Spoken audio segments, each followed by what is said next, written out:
UK services, Lamarzi and Who1.co.uk present the 20 Megabyte Doctor Who podcast.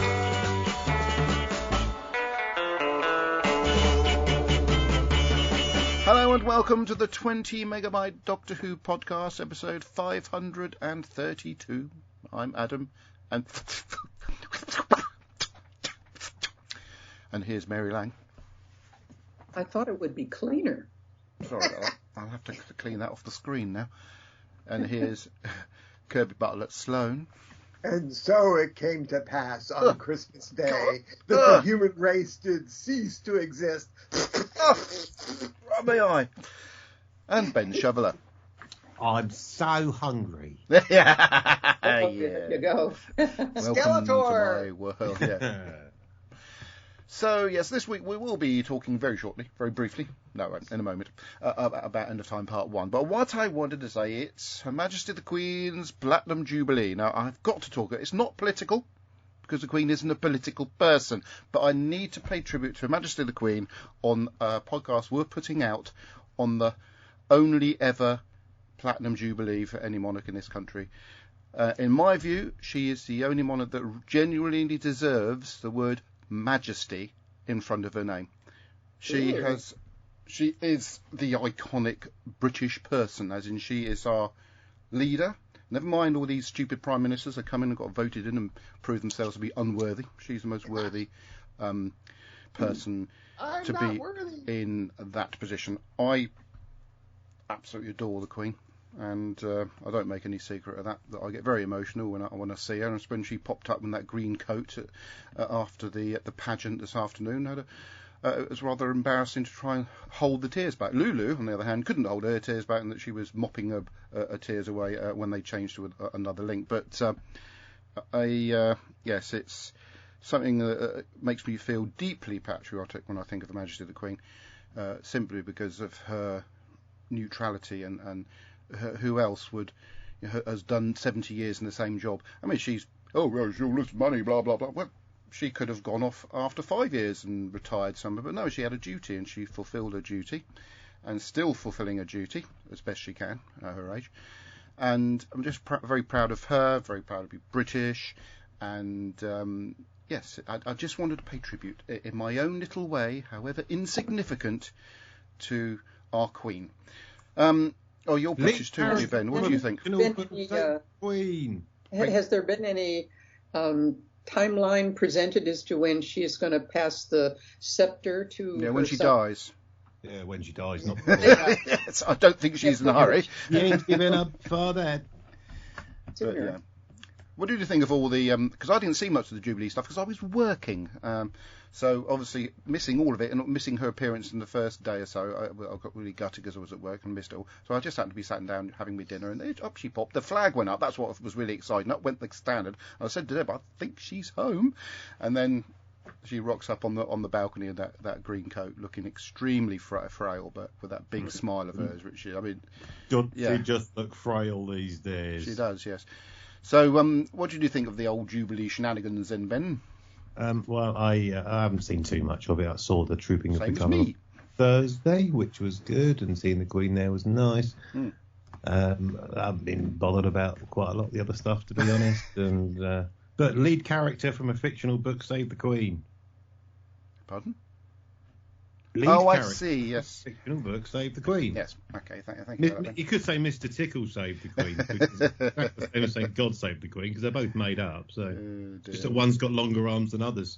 But what I mean, look at all the leaders of state around the world, what she's experienced in her life, all the people she's met and influenced, and and friendships that she's sort of founded and kept going, and stuff like that, just for being herself with that big beaming smile of hers. Yeah, well, it's getting bigger, isn't it? Now she can't do it. Then just mustn't fit very well anymore. But no, she's been brilliant, and 70 years on the throne is well worth applauding. And every Briton should be thankful we've got. Well, the Scousers aren't, because they're not British apparently. The Scousers are just live in their own little world that's not England or Britain. Apparently, that's why they booed the national anthem. But yeah, that's because they're Scouts. So hip hip.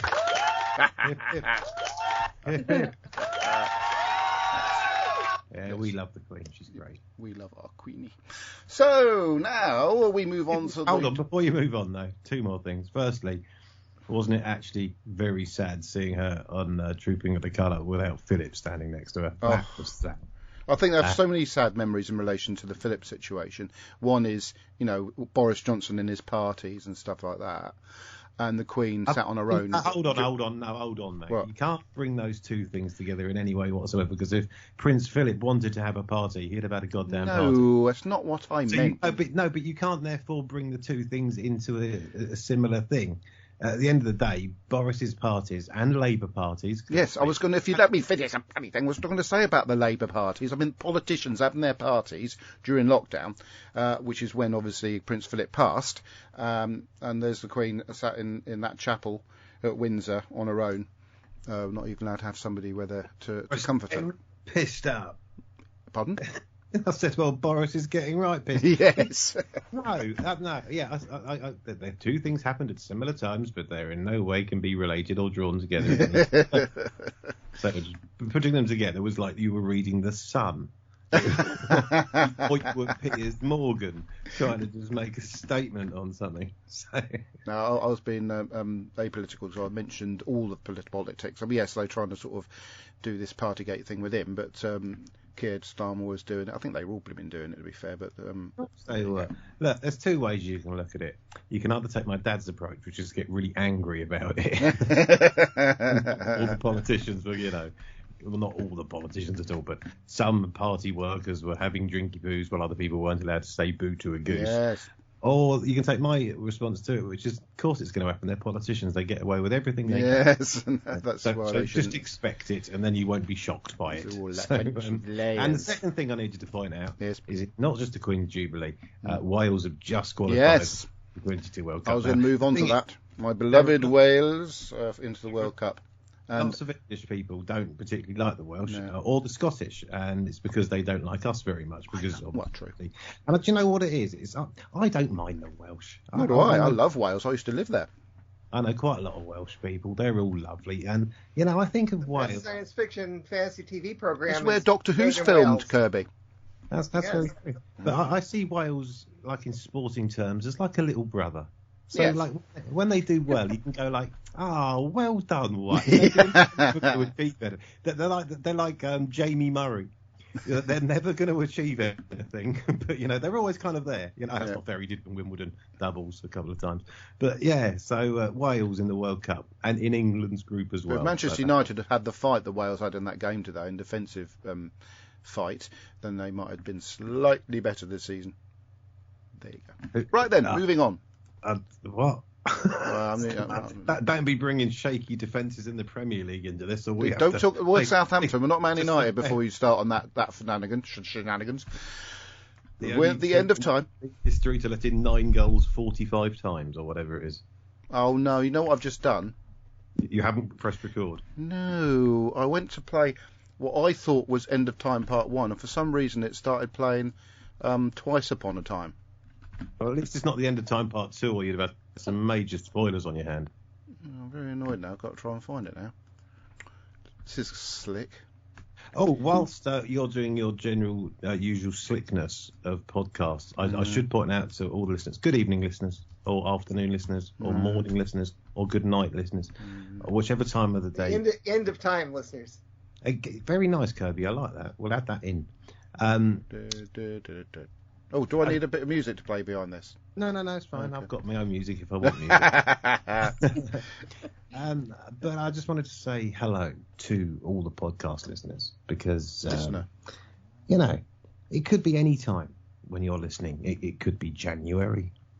It could be June. It might be May. Have some other November. Come on. Oh, are you trying to do some filler for me? Oh, sorry, I didn't realise. I was actually listening to you. I do apologise. I'll see if I can find it on the iPlayer. Carry on. And so, whenever you are listening, we just want you to know that we're grateful for you downloading or streaming us talking at you, because, when it comes to it, you're our favourite listener. And if it wasn't for you, we wouldn't bother. Yeah. I agree. Sorry. More padding. Maybe a couple more seconds. I'm trying to find. Right. So whenever you're listening, just be aware that we know you're listening, and that we know when you don't listen, and when you don't listen, that makes us upset. And in the world today, where you're not allowed to upset anyone by saying anything, you have majorly upset us by not listening. So make sure you do listen, and if you miss an episode, then unfortunately you are banned from listening from the net. We know when you've been listening. Yeah. Don't make it sound like we're stalking them, Kirby. We are audio stalkers, really.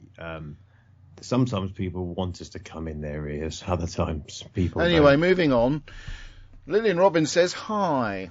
And then says, congratulations to Paddington for having such a nice tea with Her Majesty as well. I haven't seen that yet, but I did see a short clip which looked quite charming. I think the Queen was CGI'd. It was wonderful. Yeah, but I haven't seen it yet. I didn't think, it seemed to me it wasn't quite as good as her James Bond appearance at the Olympics. Oh, I thought it was better in some ways. Okay, well, I'll put a judgment aside until I've actually seen it, because Deb's recorded a lot of the stuff for me to fast forward through. And the big concert last night, which I haven't seen either. Well, I recorded the concert last night for the explicit reason that I can fast forward through the crap bit, so it'll probably take me about 20 minutes to watch. Yes, me too. I want to see Queen, obviously. No, Queen aren't Queen anymore. Oh, yes, they are. Queen's missing someone, you know. Yeah, but Adam Lambert's a perfectly good replacement. About 30 years now I've thought that, Kirby. I've thought there's something different about them. It's just... on the subject of that, for a while, remember Terence Trent D'Arby? Yes. Yeah, he went and sung with In Excess. Did he? Yeah, that's crazy, isn't it? Yeah. Anyway, end of time. Part through as quickly as I can. What? Why? Because I'm fed up with doing these synopses and staying up 3 million hours before I can get to bed. When I'm really, really tired. I only had 6 hours sleep last night. Yes? Master, I need to warn you. I followed instructions. I only watched part 1. I only watched The Confidential for part 1. I only researched part 1. So thank you for that. Right. I don't remember what happens in part 2, except for a very long Lord of the Rings type ending. Anyway. When was this part 2 on? What? There's an end of time part 2 as well? Yes. I thought it was a strange ending. So it begins with a panning shot down through a Christmassy shopping precinct sort of scenario, and Wilf is sort of mooching through, or some fake Santas are just sort of showing children stuff. And there are obviously bands playing and choirs singing Christmas tunes. And he decides to rock up. Is this a Christmas episode or something? What? Is this a Christmas episode or something? Anyway, so he decides to go into this church where I presume they're having a late night mass. And that bird from Limelight appears behind him and has a conversation with him loosely about the Doctor and stuff. And then at the end of the conversation, there's I think she might have mentioned the Doctor's time's coming to an end or something like that. She mysteriously disappears at the end of the conversation. In this the window, what they call it, stained glass window, there's a little TARDIS, and then he sees the Master doing his cackly laugh with some green lighting in his mind, and some close-ups of the Master's eye, and then it's the title sequence. The Doctor, meanwhile, appears on a sort of a quarry, as Kirby would say, sprayed in with white stuff to make it look like a snowy planet, I suppose. Yes, it's our most common quarry lately. Thank you. And Ode Sigma happens to be there. He's the Doctor himself is there wearing a sort of that thing that Hawaiian people wear around their necks, and it's a lei. And by the way, Ode Sigma happens to be there because it is the Ood sphere. Yeah, and Doctor makes a few references to what he's been up to, including marrying Queen Elizabeth I, which obviously. Now, Master. No, he didn't marry the Master. What are you on about? He did not marry the Master. Didn't you used to live in Newport? On the Isle of Wight, yes. No, I've never lived in Newport. I've stayed in Newport a few times. Alicia lives in Newport, but I've stayed in. I've never ever lived there. I lived. I used to stay there with my mum when she lived there. That church. Never mind. Ben, what's he on about? Yes. Hello. I was looking at locations. Sorry. Well, there's Newport near Telford where we stay when we go to Wales Comic Con. There's Newport in Wales, which is a few miles away from Cardiff, and there's Newport on the Isle of Wight, which is about 4 miles away from where we are. I'm sure I can walk Kirby in an hour and a half before you start making stupid comments about there's next also door. Newport in Antarctica. Is that? I don't know. Newport, Rhode Island? Yes. Well, It's that one too. Get on with it. There's Newport, Australia. I'm sorry that That's a pot calling the kettle black, Kirby. Right then, anyway, so the Doctor appears... Lives near somewhere called Newport, probably. In arrogant mode, and is taken by Ood Sigma to a little meeting of some Ood, one of which has a strange brain thingy. I thought their brains was in the palm of their hands. What? We actually had the reference that we still didn't find out exactly what happened yet, although it's our second clue or first clue as far as why the Queen Elizabeth I is angry at the Doctor, because he mentioned he got married to her, and then we actually find out in a few more years. Yes, I know. That's what I referenced when I said he. Anyway, moving on. There's more talk. You referenced it? Maybe I wasn't listening. Maybe I was researching something. The Doctor's time coming to an end, so they all link hands. I said lick, but it was a Freudian slip. Master? What? That's Wookiee Hole. Is it now? Thank you for that. That would be the Cyberman story, Revenge of the Cybermen as well. Yes, and where Elizabeth Sladen almost drowned. That's right. So they link hands and have a little bit of a mind meld thingy, where the Doctor is able to sort of see glimpses of Wilf and maybe Donna and the Master's sexy wife, and of course then we see a little flashback of his previous sort of encounters with the Master and the fact that the little ring was found by the mysterious lady with the red nail varnish, who up to that point we thought was Lucy Saxon, but no, it was some mysterious lady. And he then realises he'd sort of better get back to Earth. Though, of course, this is the episode where the TARDIS has central locking, which I thought was actually quite cool, but it was never brought back again.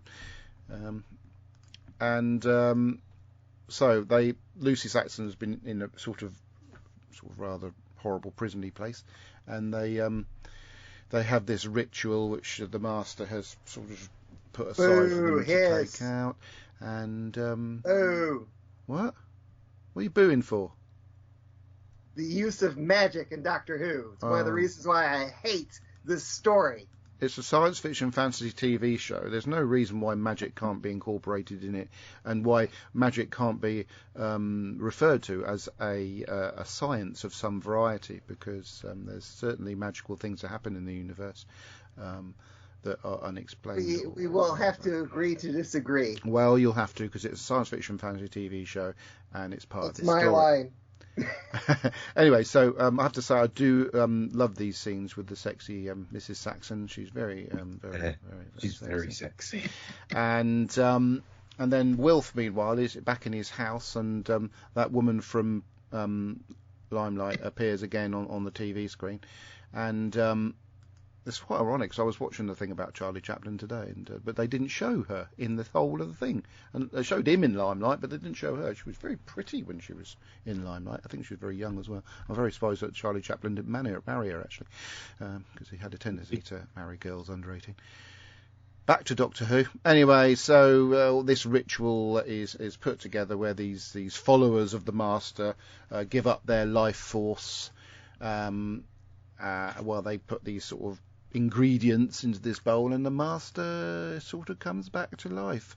Lucy, meanwhile, tries to stop it by throwing a counter thing, potion, juice, potion or whatever into the mix, and of course it doesn't work. The whole prison blows up, although the rendering of this blown up prison does look a bit rubbish. It more looks like someone's built a Lego sort of building and then sort of just knocked it down with a hammer. And that's where the doctors arrive. He's arrived in the aftermath of it all, and of course I think at this point we lose Sexy Lucy Saxon. She's been killed by the explosion, and the only one to survive was the Master, but we don't know that yet. The next scene is Master. Why Yes, did the Master. Yes. Why didn't the Doctor get there before it blew up? He has a time machine. Because he can't cross his own timeline. But if that was the case, because he hasn't been there yet. Hang on, so it's not his own hang on, timeline. let me speak. If he often says this as an excuse for not rocking up at places, he can't cross his own timeline. He said it to Wilf in this story, actually. Yes, but if that was the case, he wouldn't be able to go anywhere because he's been everywhere every time, hasn't he? My goodness, you are very a science fiction TV program. Thank you, Ben. That's how we have to cover it. It's and also whether the script requires it or not. Right then, sorry, the next scene. Sorry, did you say something, Mary? Did I talk over you? I just said that Kirby was in a particularly argumentative mood today. I don't like this story. Oh, shut up. You're not supposed to say it yet. Anyway, so... spoilers. Then we come to the creepiest father and daughter duo in the history of Doctor Who. Yes.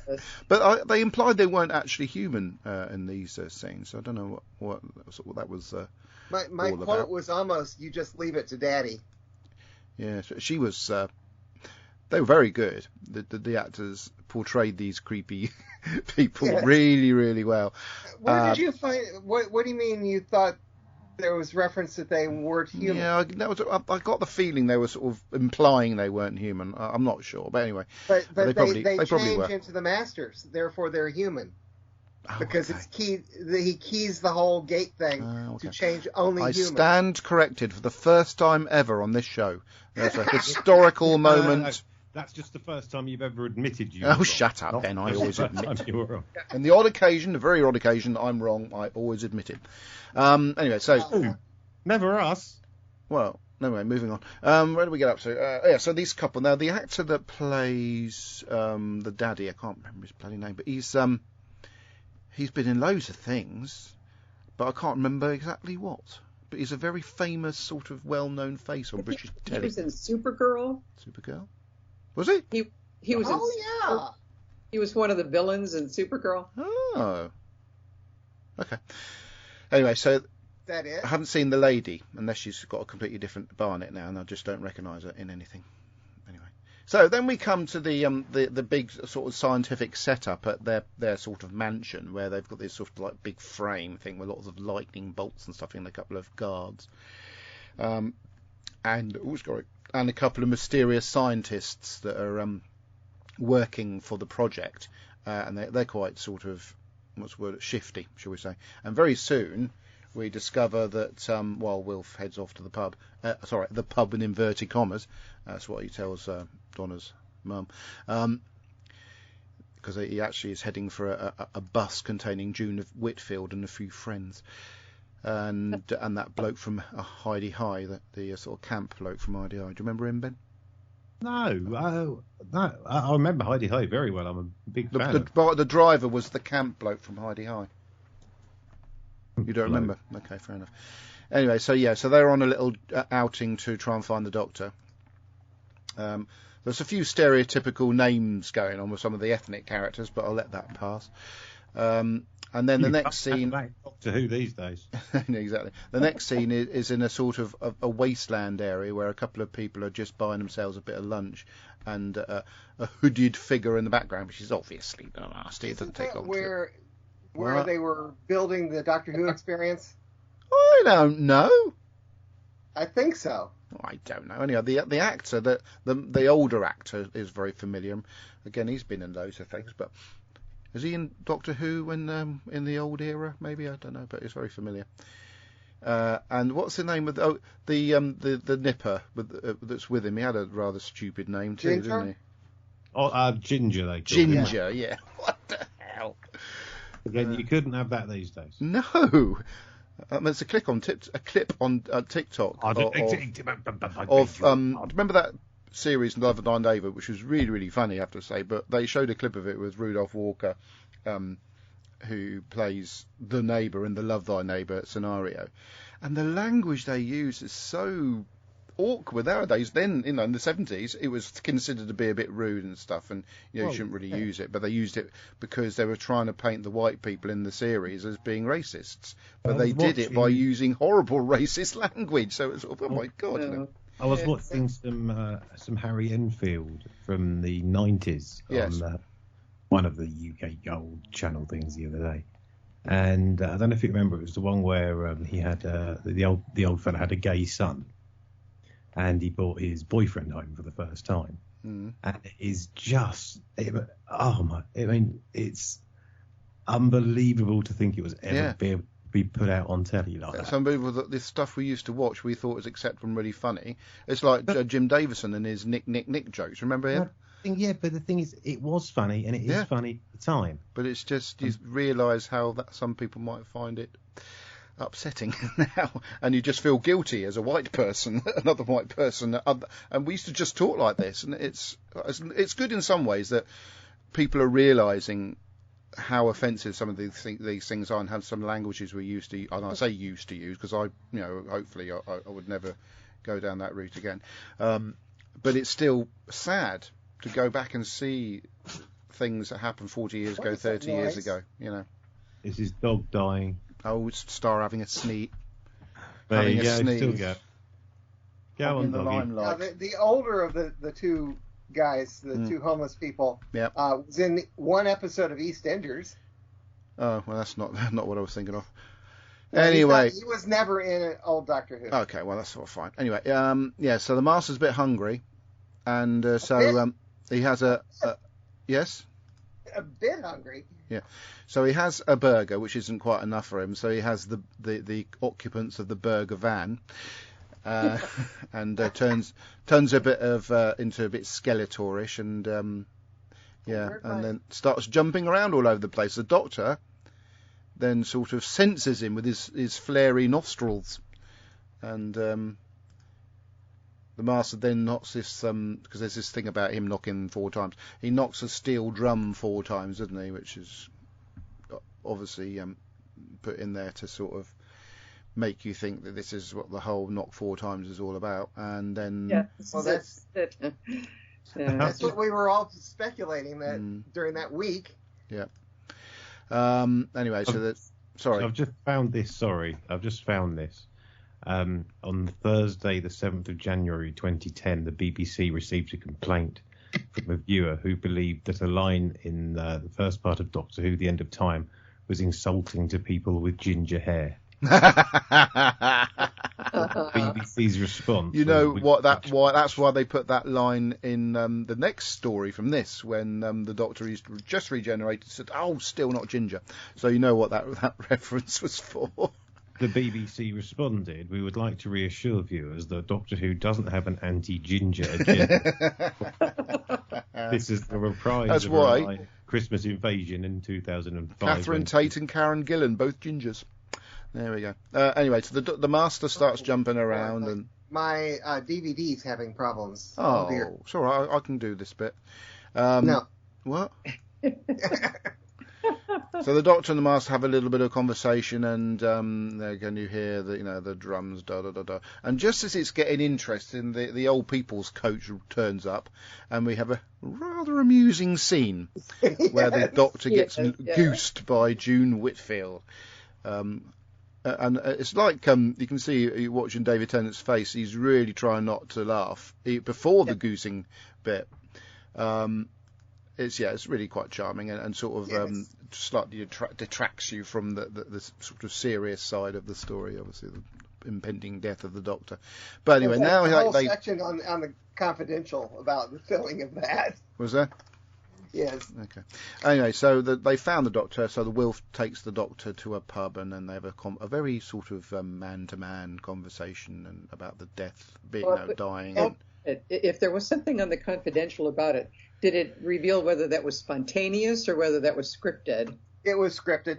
Oh, okay. Although David Tennant did admit that he didn't expect her to squeeze so hard. Because all they show is her padding. They don't show her. Yes. Yeah. And they had to film it 5 or 6 times. Oh, wow. Oh dear, but she enjoyed that. Yeah. Anyway, so the doctor And, tells. and if I may say something about the cafe scene, Yeah, go on. Then. best part of this episode. Okay. Seriously, the best part. Anyway, so the doctor basically says that when he regenerates, it's like dying. So he's gone, and a new man just walks off, and is with a new body and new haircut or whatever.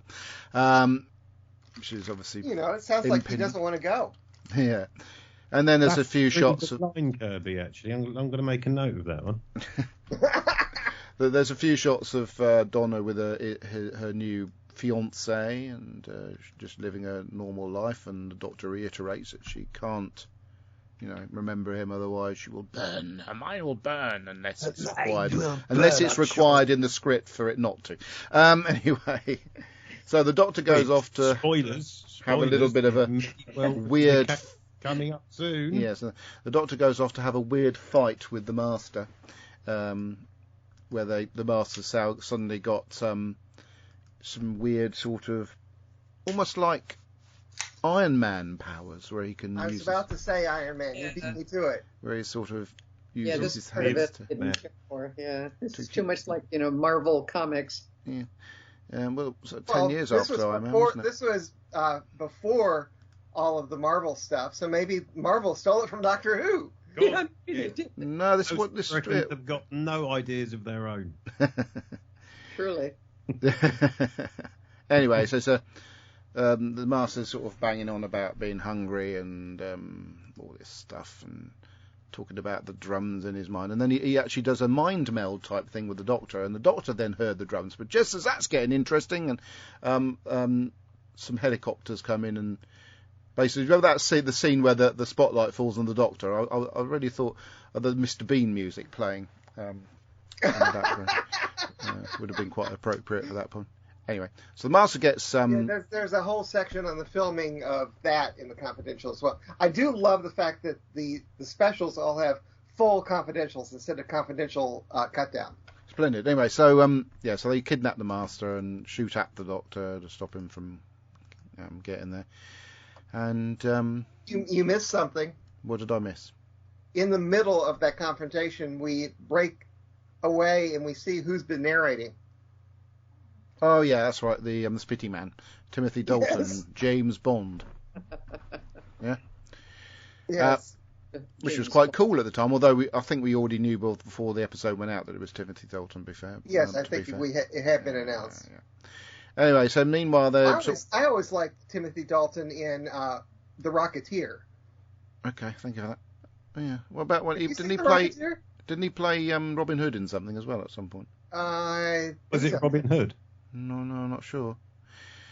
Oh, wasn't it? I can't remember. Anyway, I'm going to do Doctor Who for the time being. So they're giving presents out in the noble house, and yes, Joshua Naismith. That's the creepy daddy bloke. Is the book given by Donna to her granddad, who doesn't look majorly impressed by the book. Meanwhile, the master has been sort of tied to a chair. In a foreboding way, because in the next episode we'll see the doctor in the same situation, and they're going to use him to fix this arch thing that they've got that's supposed to cure the whole world of something or other. Not the best of ideas, but anyway, they did it. And then while watching Christmas telly and just before the Queen's speech, that lady from Limelight appears on the screen again to tell Wilf that something's afoot with the doctor, but no one else can see it. Only he can see it. So he gets out his old trusty revolver and goes off to meet the doctor to give him the revolver. How is he allowed to have a revolver? If it's a war relic, I suspect. Yeah, it's from that's his fine. war It's going to be. Yeah, I realize it's from the war. Yeah. So that's how he's got one. Okay. Yeah. Probably didn't hand it in at the end of the war. No, I bet a few of them didn't either. Maybe kept them as souvenirs or whatever. Yeah. So he tries to give it to the doctor, but the doctor says no. And then Donna's mum spots the doctor, and and chases him into the TARDIS, followed by Wilf. You're not leaving me with her. Yeah. Yeah, I know. And this is where we get the bigger on the inside. Da, da, da, da, da, da. Oh, no. Yes, No, we do. no, Oh, yeah. didn't. Big on... No. We do, because he No. said, oh, it's the bigger on the inside thing. Okay. Yeah, go on then. No, he No, said. the doctor tries to get Wilf to say bigger on the inside, Hmm. but Wilf says, I thought it was It's cleaner. Yeah, I thought Yeah, it would be that's an right. He old does friend. say that. So you were watching, Kirby. Well done. Yeah, don't cough. It's all right. And by the way, Hmm.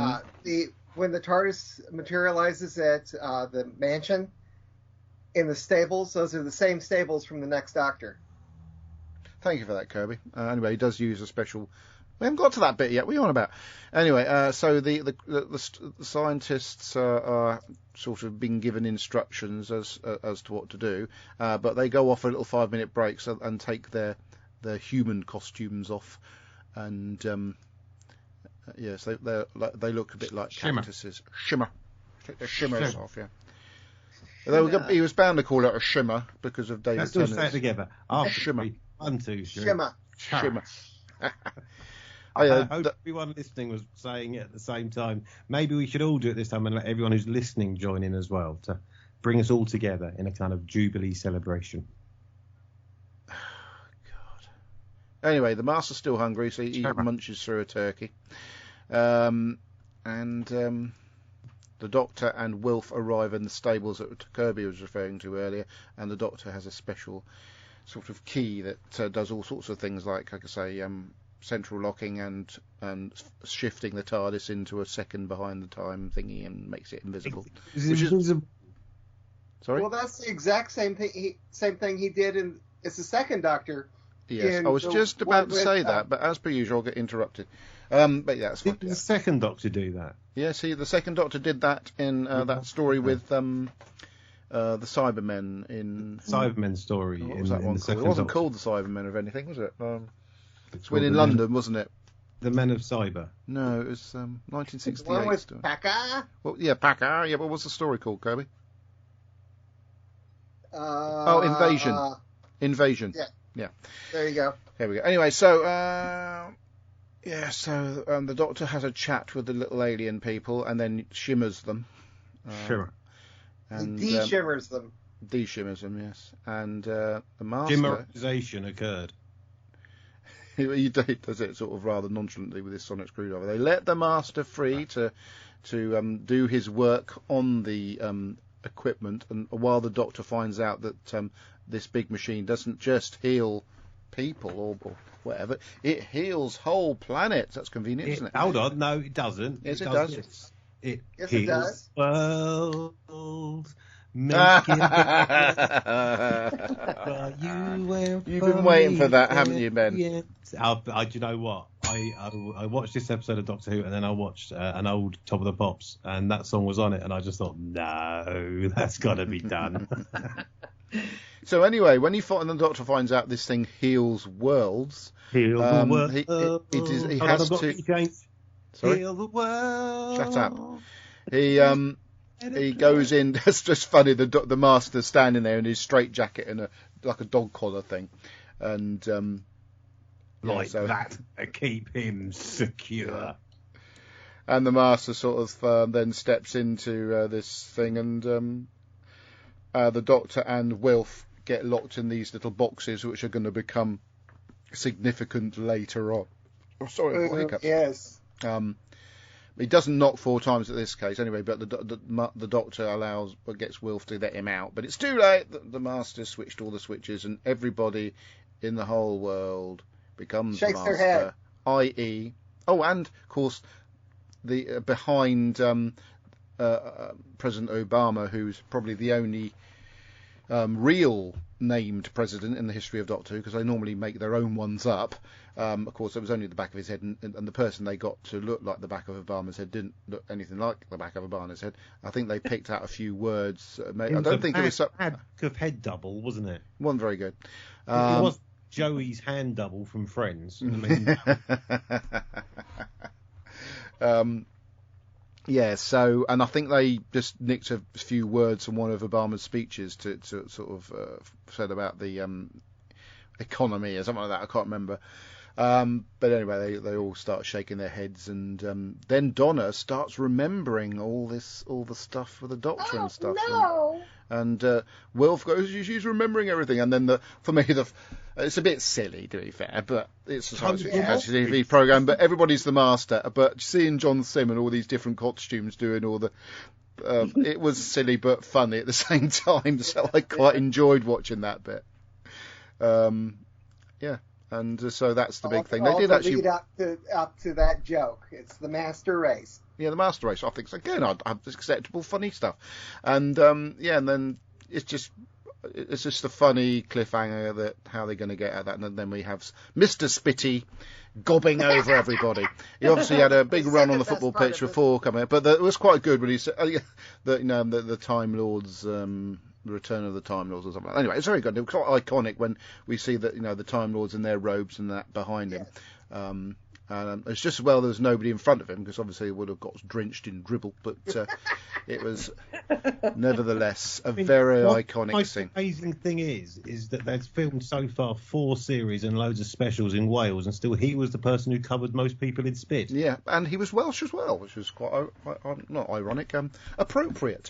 So I'm going to say what I thought about the End of Time Part 1. I have to disagree with Kirby. There are silly things about it. I agree with that, but it was quite a captivating story with lots of scenery chewing by certain actors, and nice cameos for people we'd rather not have lost, i.e., Catherine Tate as Donna, and Wilf. You can't.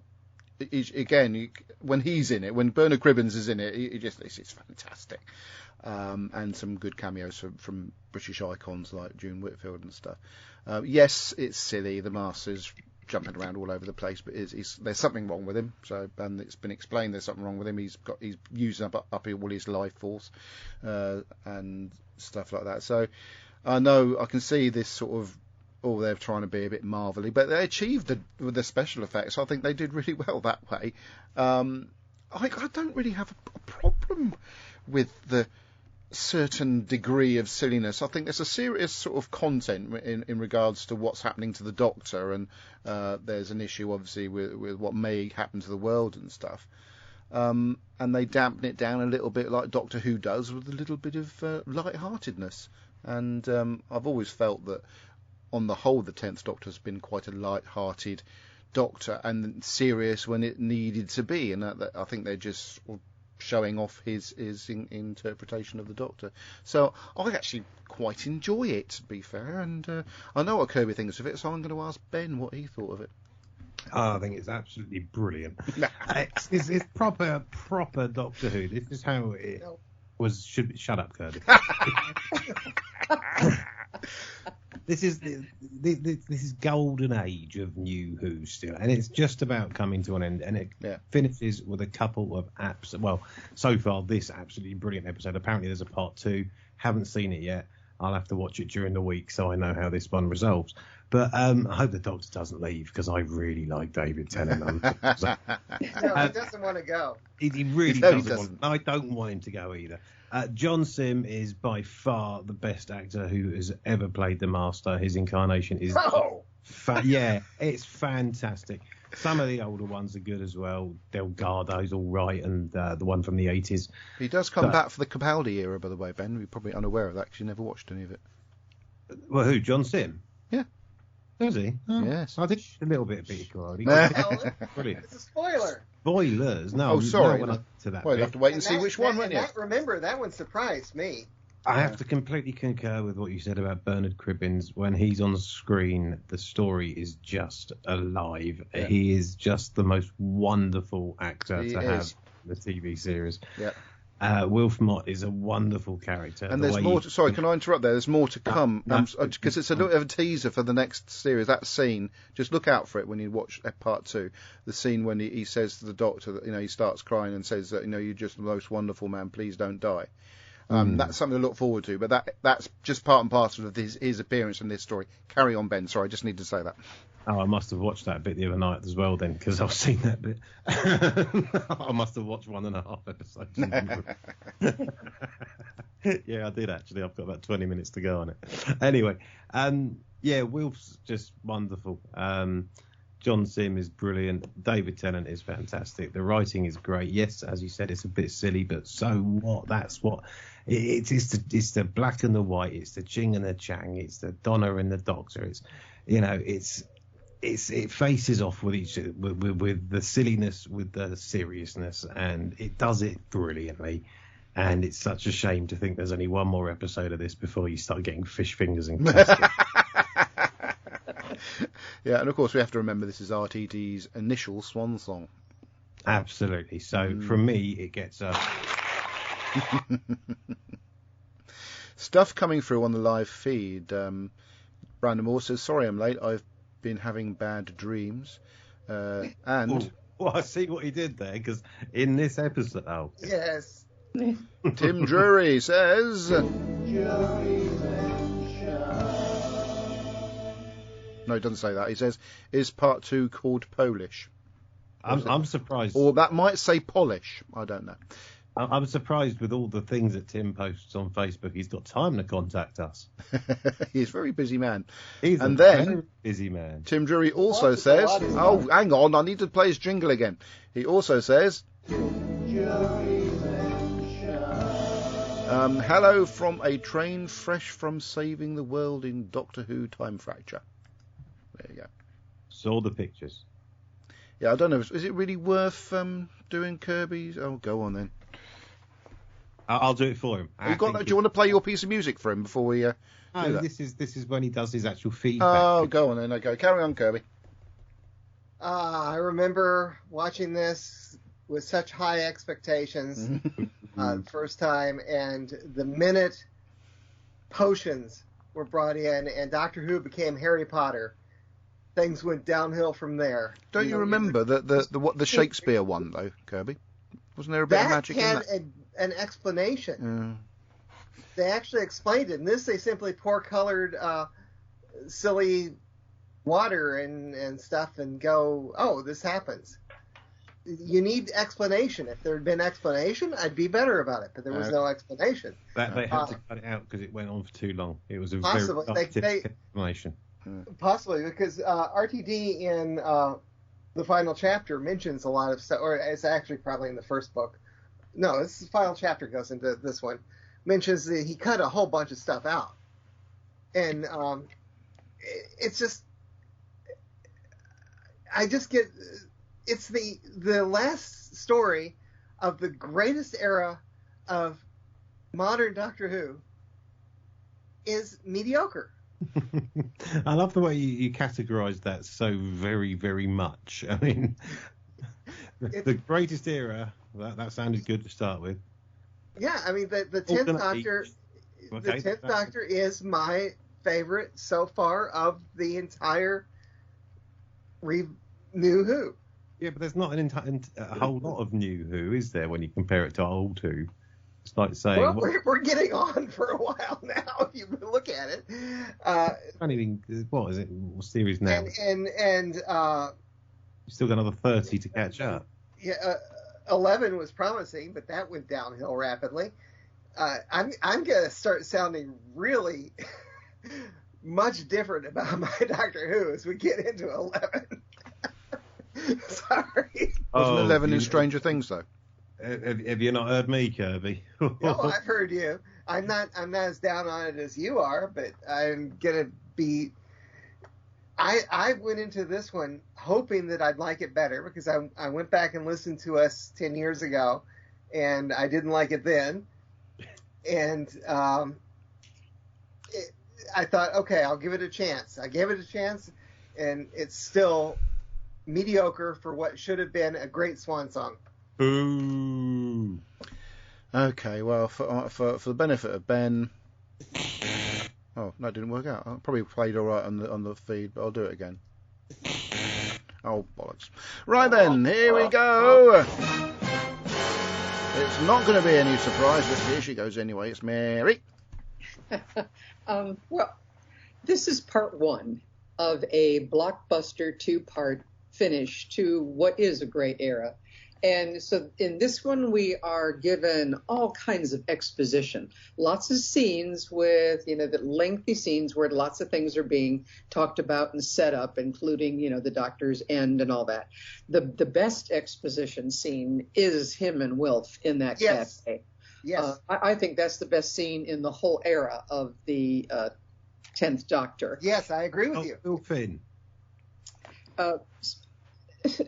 So, and I can be patient through it because I know, it's all going to pay off in the end.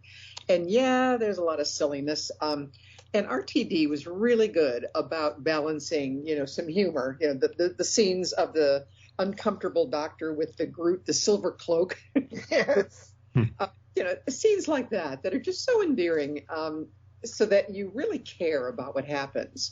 And I know some of that continues on into the next era, but I don't know, they lose their way and it goes south and all that. But that's what I like about Doctor Who is we have lighthearted, we have heavy duty, we have happy scenes and tragedy scenes and all that. So this one, I know it's a setup, so I'm patient with it and I'm not going to be too critical of it. And what I kind of enjoyed was the exposition about the past of the Master and the Doctor when they were young. And the Master talks about how rich his family was and, how they had everything. And he and the Doctor, when they were young, they'd run through the red grasses and all that. And we don't go into it in detail, but you get the feeling that the Doctor probably came from a much poorer world, wrong side of the tracks. And so there could be a lot of resentment on the part of the Master that the Doctor is the one who's coming through as the hero and everybody loves him. And so I liked that too. I like that setup, and it stays with me for the rest of the series of Doctor Who's, that there is this, which is why the Doctor is so loving towards the Master. He remembers the good times, but the Master is resentful of the Doctor and wants to, get revenge or something on why things have turned out so much better for him than they do for himself, the Master. Maybe the Doctor copied the Master's exam result. Yeah, that's an interesting take you're saying about it, Mary, because unfortunately, I can't break my mind from looking at them as brothers. Well, certainly have a brother-like friendship at least, and I like the aspect that the Doctor obviously loves the Master. I was introduced to the brother theory way back around the time that I started watching the show.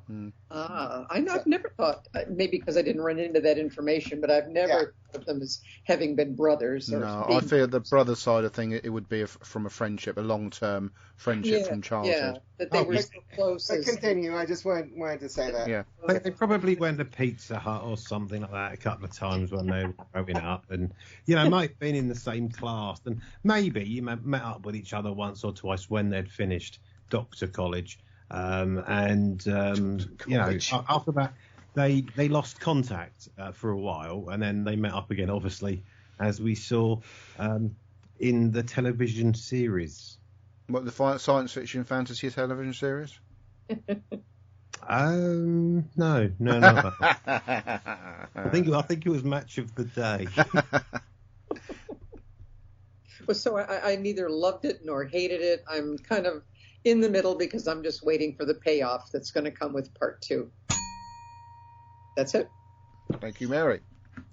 Which sort of almost allows us to move on to the next segment, which then, of course, Ben has been sort of patiently awaiting to press a button. Oh, I just remembered. Oh. I actually enjoyed watching the Confidential more than watching the episode. But the Confidential, RTD spends a good 10 minutes on the history of the Master, including lots of clips of Delgado and Ainley. And it just reminded me of how much better the Master was as a character back in the classic era. I think yes. I say no, but I agree he was a great character, and Roger Delgado and Anthony Ainley were fantastic incarnations, but Indeed. the way that John Sim played him was just so mad. That's what just mad. And which makes them unpredictable and rather scary. Yeah, really. I totally agree. And so then when you carry it forward into the 13th Doctor's master, as crazy as he is, I accept it because this all set that up. Yeah, it's consistent. Yeah. Here's the reference, by the way, from Planet of Fire. At the very end, when the master is in the fire, he says, "Help me, I'll give you anything in creation. Please, won't you show mercy to your own kind."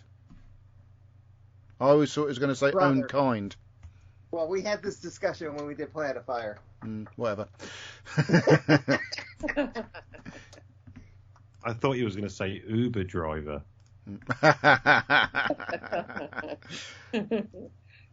Right. Did you want to do a piece of introductory music to Kirby's sort of feedback section of the show? Yes, I did. Firstly, though, I'm just going to play this just so you can get the. We need to do level checks. Okay. So is this level okay? Is that perfectly audible? Yeah, I think that's acceptable. Okay. Kirby's feedback.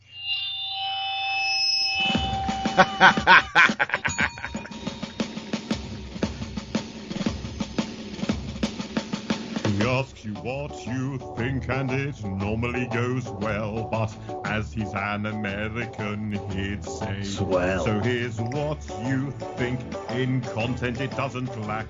It's Kirby, but with Sloan and his pedantic feedback.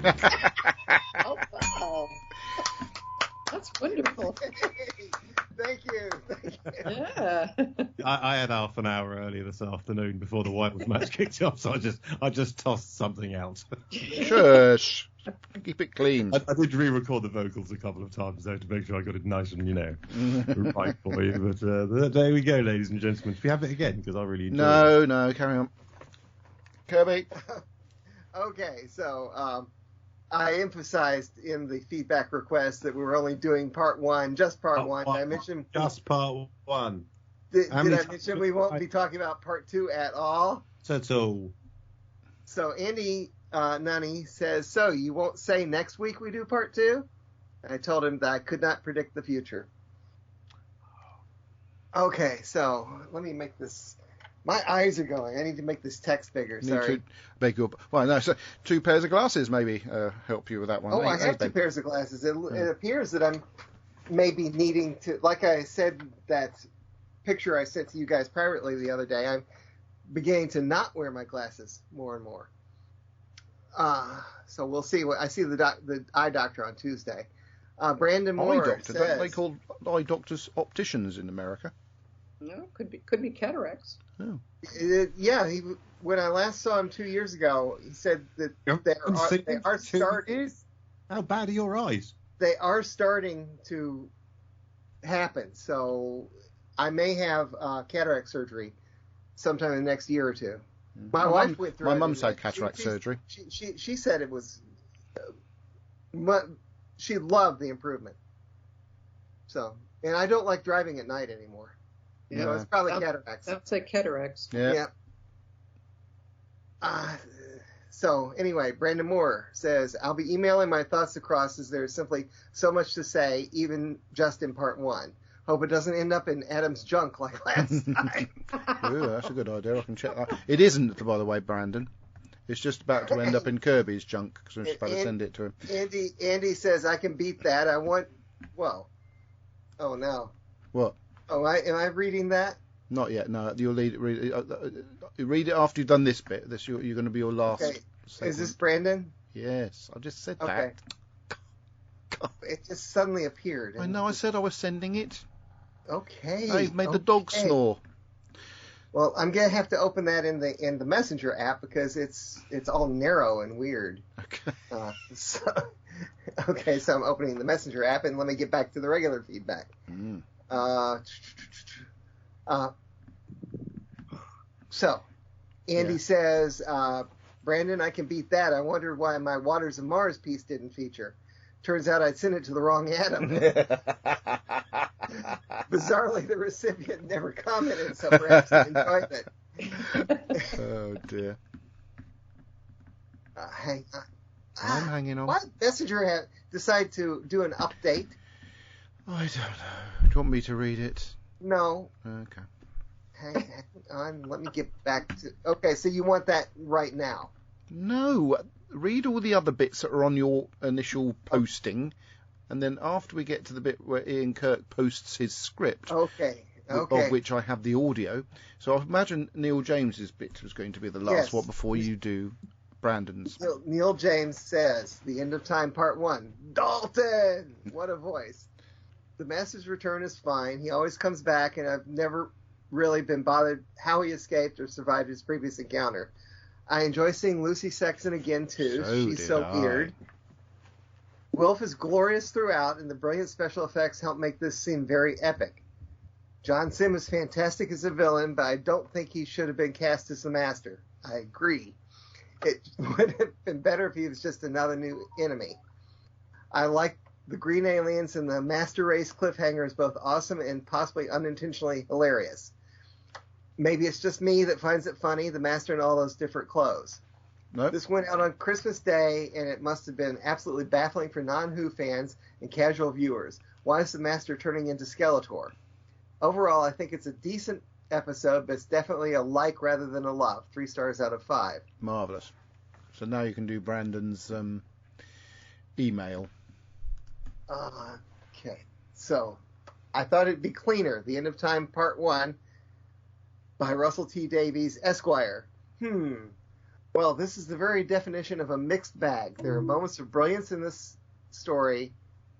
I think Alexa just tried to say something great. And there are moments of, to be frank, not so brilliant. And there's a lot to cover here, so bear with me. First of all, this story is gorgeously directed by Euros Lyn.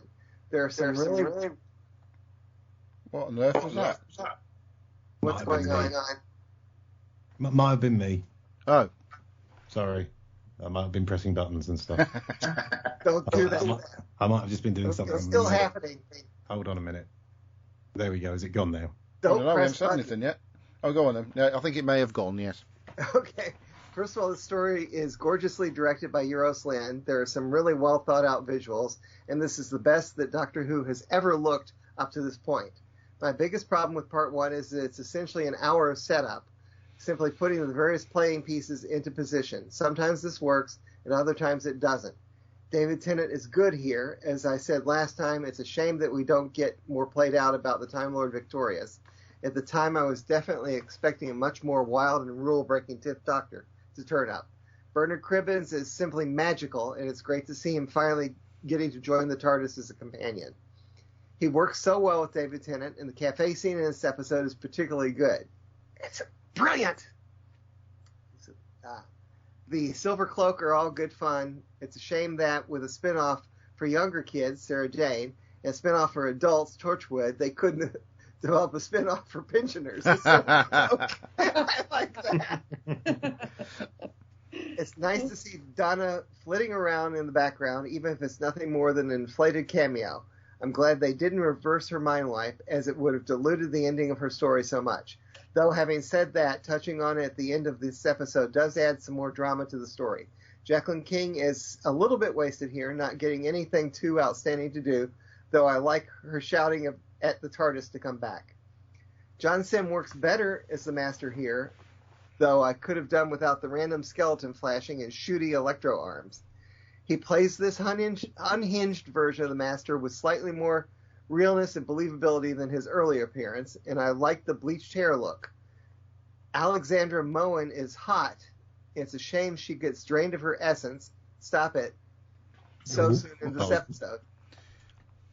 The whole cult of Saxon is odd, especially as they come out of nowhere and then disappear into nowhere just as quickly.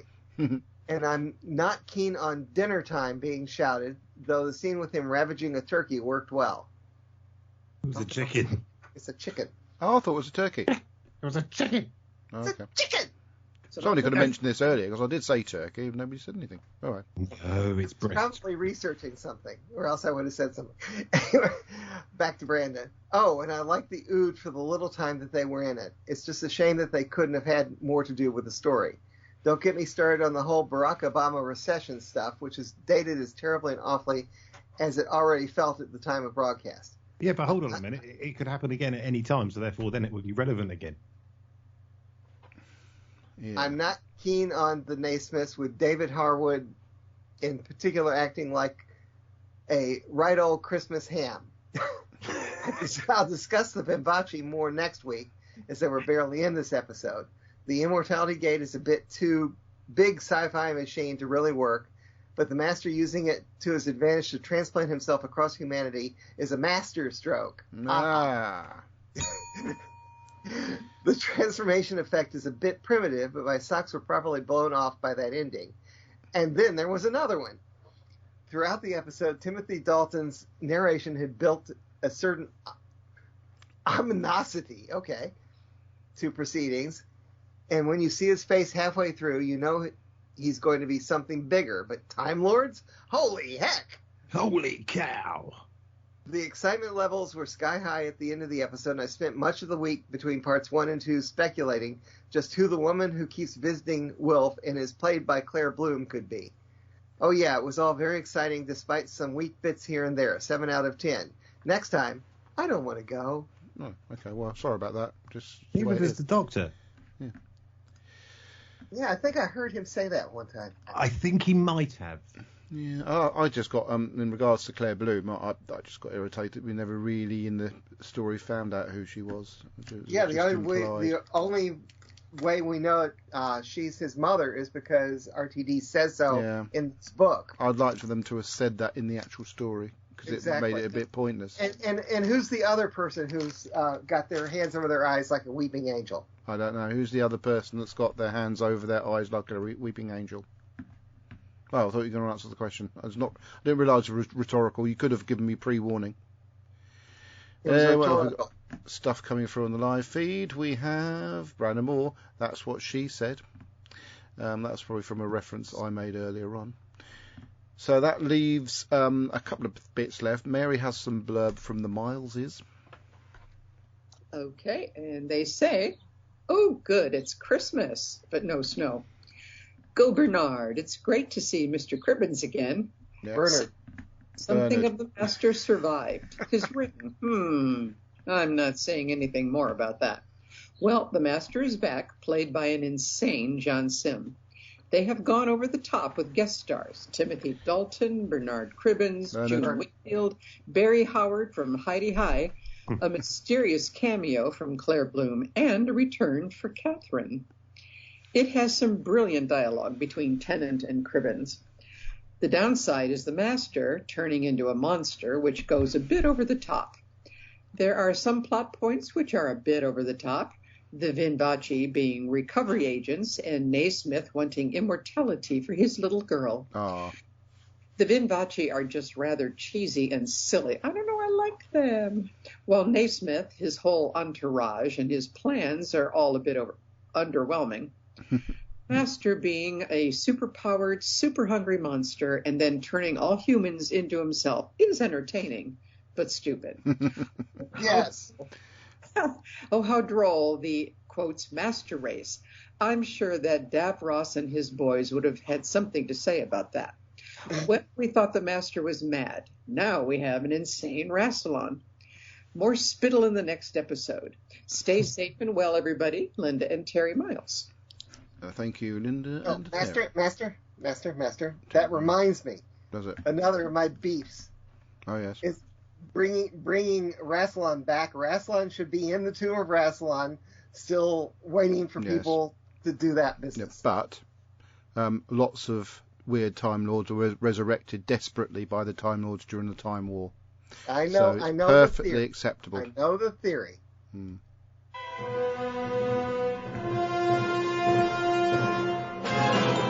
Hello, 20 Megabyte Podcast. This is Ian Kirk. Hello, Ian. Oh, okay. I watched the new Top Gun film yesterday. So did I. Just as corny as the previous one. There's a continuity error in it. Near the end, Two pilots walk across an airfield without their helmets.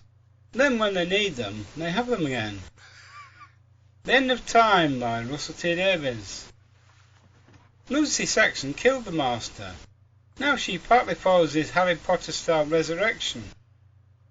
He can still fly and send out Doctor Strange-style beams from his hands, but he's off his head and so hungry.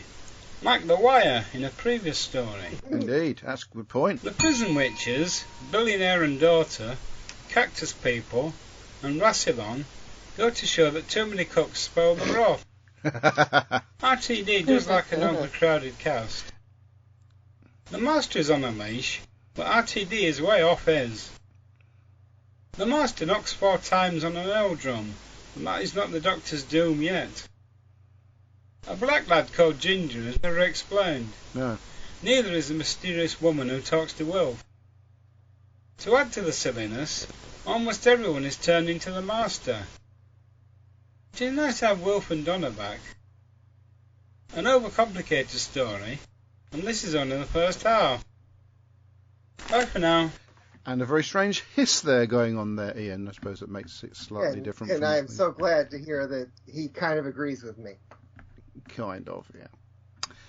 Okay, then. This is the moment Ben Shoveler dictates Alan T. Butcher. Yeah, I'm just a little bit confused because my TV box in my studio hasn't been recording the new series of Top Gear. Right.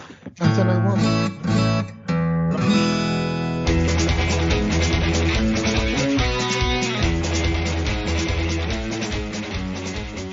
I thought you deserved a little theme tune.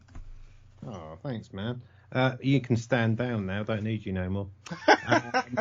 The problem is, right, I've got both of my pairs of glasses on so I can see the phone, but that means I can't see my iPod thing. No, not iPod, iMac.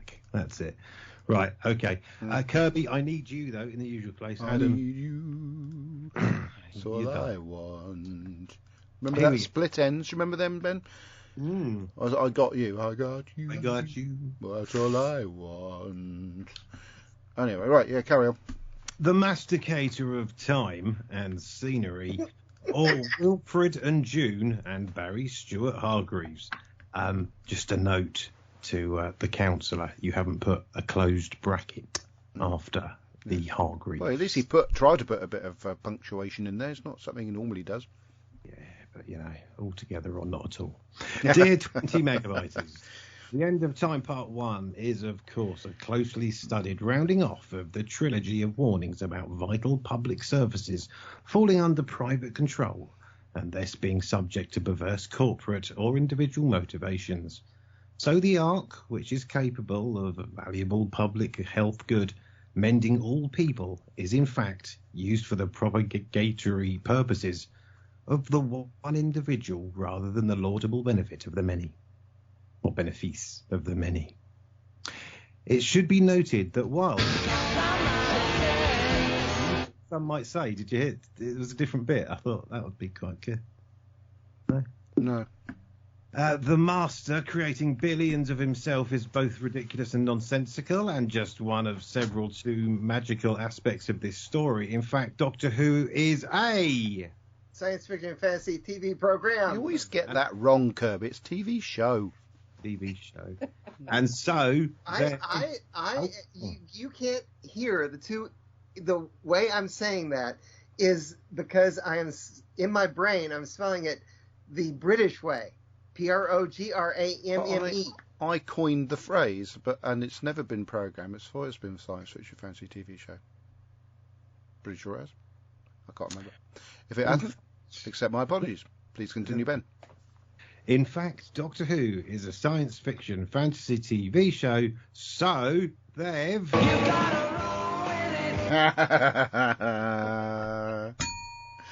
you very much. That's what I was just editing a moment ago. We also learn that long after being a colleague at a holiday camp with Vorg, the one-time professor of an illegal processor. Is that meant to be professor? No, possessor. It says possessor. Possessor. Possessor. It's a processor. Yeah. Possesses something. It is his. He possesses it. Yes. The one-time possessor of an illegal miniscope, and after losing Yvonne through all that drunkenness in the late 50s, or was it the early 60s? That's a reference to. That's a reference to Heidi High. Barry Stewart Hargreaves found fellowship with the Grey Cloak with his friends Minnie Wilf and others. All in all, the End of Time Part 1 is an entertaining and varied setup to this cataclysmic ending of the most accomplished Doctor, appropriately for a special episode. There are multiple aspects, some of which are touching on a deep shore low, both established and innovative. What? And some more recent or even more ephemeral in nature.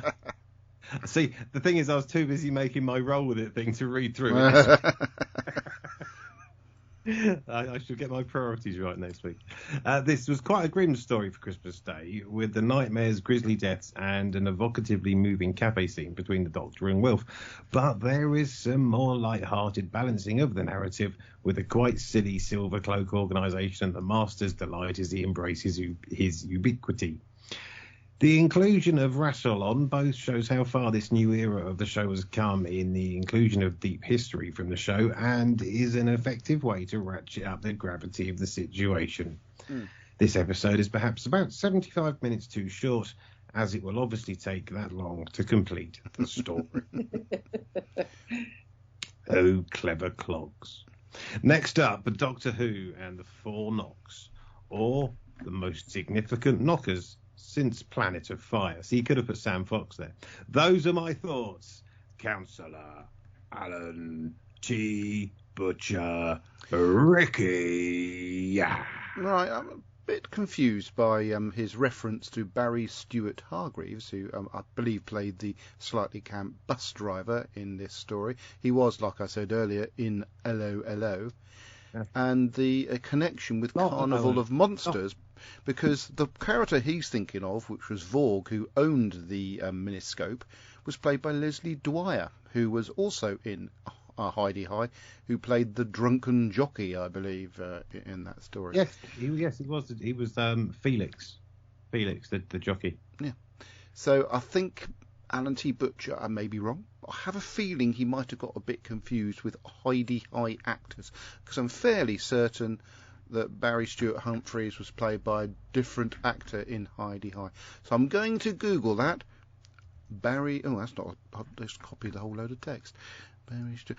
In the meantime, while I'm Googling that, Ben has a special segment of the show that is all his own. Oh, God, right. Okay, so who's here today? Adam's here, and Mary's here, and Kirby's here. Want me to do the theme tune? I've just got to do my score charts because I was completely involved in other stuff. Right then. Right. Before you start, Barry Stewart Hargreaves, yeah, who referenced by Councillor Alan T. Butcher, was played by Barry Howard, who was the actor who was in that story, and not Vorg, who was played by the chap I mentioned just a few seconds ago. So yes, I think Alan T. Butcher got that bit wrong. Okay, you'll go back to me now. You can come back to you now. I feel rather vindicated.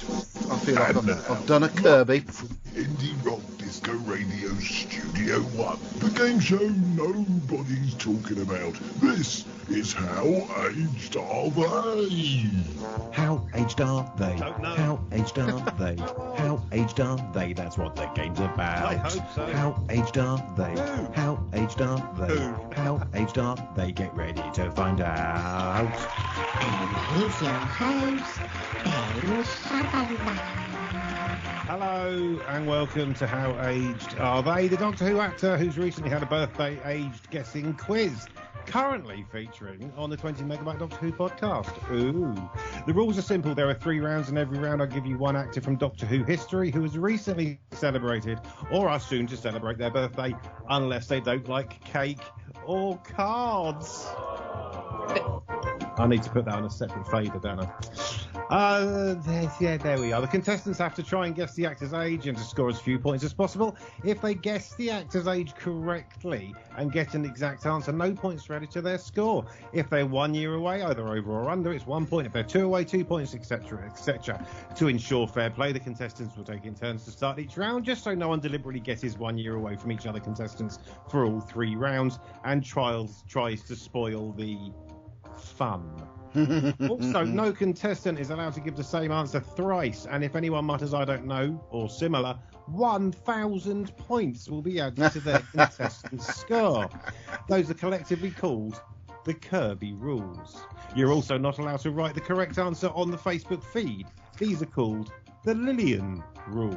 Yeah. The weekly scores and winners' bonuses are hopefully being added up across the series by Kirby, as no one else cares. The winner will be crowned at some point, but before we play How Aged Are They, we'd better meet this week's contestants. Adam is first up today. Adam, 62, wanted to be the first man on the moon, but unfortunately was born too late, so decided to be the first man to try and ride a cow round the coast of the Isle of Wight. His trek lasted a mere 400 yards before he realised he'd better be at work. So he got off the cow, and Daisy was never seen again.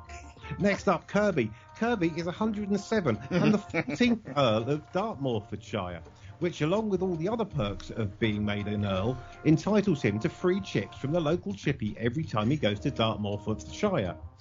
So far, he's claimed no free chips, but did once ask for a free battered sausage. Mary's 21, and she once ate a Mr. Whippy ice cream with a world record 42 flakes in it. Not only did it have 42 flakes in it, it also had crushed Oreos and nuts, plus butterscotch, bubblegum and strawberry sauces. The ice cream was 14 foot across and 19 foot high. She scoffed the lot, making Mary a world record holder. We haven't got Debbie, we haven't got Robert. That's good. That means I won't have to write them next week. That will save me a bit of time. And those are our contestants. The scores after playing for a few weeks now look like this. Oh, there's points there. Enough faff. Let's play How Aged Are They? Hold on, let me stop that. Right then, round one on How Aged Are They today. It's interesting to note, Ben, that the viewership on the live feed has gone down by 75% since this show. Yeah, because I had to turn off, so I could do that. Otherwise, I'd still have it. I'll put it back on in a minute. I like seeing what you're wearing, Adam. I'm wearing an I like M&S matching uniform. the voice to the clothes. Anyway, round one, the actor. Oh, we've all heard of her. It's Pearl McKay. Yeah, she narrated that Chaplin thing I was talking about earlier. Pearl Mackie, who played Bill for lots of episodes of Doctor Who. Pearl was born on the 29th of May. But how aged are they? How aged is Pearl Mackie? Adam? 25. Mary Blitzlang. 32. Kirby Bartlett Sloan. Is there a rule for me to not go 1 year away from what someone else said? You're allowed to do it once. Okay, then I won't do that. 30. 30-30. Bloody hell. 30-30. So 3,030 or 60? What's your final answer? That's round one. Round two. Oh, it's another one. It's Mark Sheppard. Mark Sheppard played Canton, Delaware in the. Someone I've met. No, I've met him too. And Day of the Moon. He was born on the 30th of May. But what year and how aged are they? Mary. I'll say 50. Kirby. I think he's close to my age, so I'm going to say 62. And Adam. 48. Fantastic answering. You all said numbers. And finally, this week, round three, it's everybody's favourite Aussie. Some people's favourite Aussie. It's Kylie Minogue. Oh. No, we had a proper ooh. I could have done a... But instead, I had a realistic one, and definitely not the one that goes. No, we had a real one. Kylie Minogue played Astrid in The Voyage of the Damned. She was born on the 28th of May, but what year? How aged are they? Kylie Minogue, Kirby Bartlett Sloan. Oh, I wasn't first. Okay. I know she's older than you may think she is. Kylie, the Princess of Pop. 55. 55 says KB. AD. Oh, me, sorry. I was going to say 54, but now he's gone 55. I'm going to have to change it now, aren't I? Yes, you are. Yes. 53 then. 53. And Mem BL. 49. They're all fantastic answers. That brings us to the end of the first part of How Aged Are They? We'll be back shortly with the answers after Adam's done this. That's what I'm going to do is communicate with the live feed that's coming through on the video, which you can view if you have nothing better to do on a Sunday evening at the 20 megabyte Doctor Who podcast Facebook group, which you can join. Which Alan T. Butcher has now said, I didn't get that wrong. I said that he was Vorg's colleague, and he was. Vorg was posing as a Punch and Judy man. Oh, Punch and Judy man, not a jockey. And Barry was his colleague. Yes, but there was a reference to the miniscope, which confused me. Oh, God, that's the second time I've been wrong-ish on this programme. Right then, so I suppose where he's adding up the scores, we're going to... This is very easy this week. Oh, well, we're still going to do what we've got? Oh, sponsors, that's what was it. Whowon.co.uk? Yeah, so I'm just trying to type it in. What's it again? Is that whowon.co.uk? Whowon.co, that's an X, co.uk. Let's see, because I haven't been there for a few weeks. Latest products. Sleeper Agents by Paul Marks. Annika Wills reads this Beyond the Doctor story featuring the Doctor's former companions Ben and Polly. I would imagine that Polly is played rather succinctly by the reader of the story. Annika Wills. I'd like to meet Annika Wills. Never had the opportunity. Well, I nearly had the job opportunity once, but she decided not to turn up at the convention. Penumbra Affair, again by Paul Marks. What? Yeah, Paul Marks. She knew you were coming. Susan Jameson reads this Beyond the Doctor story featuring the Doctor's housekeeper, Mrs. Wibsey.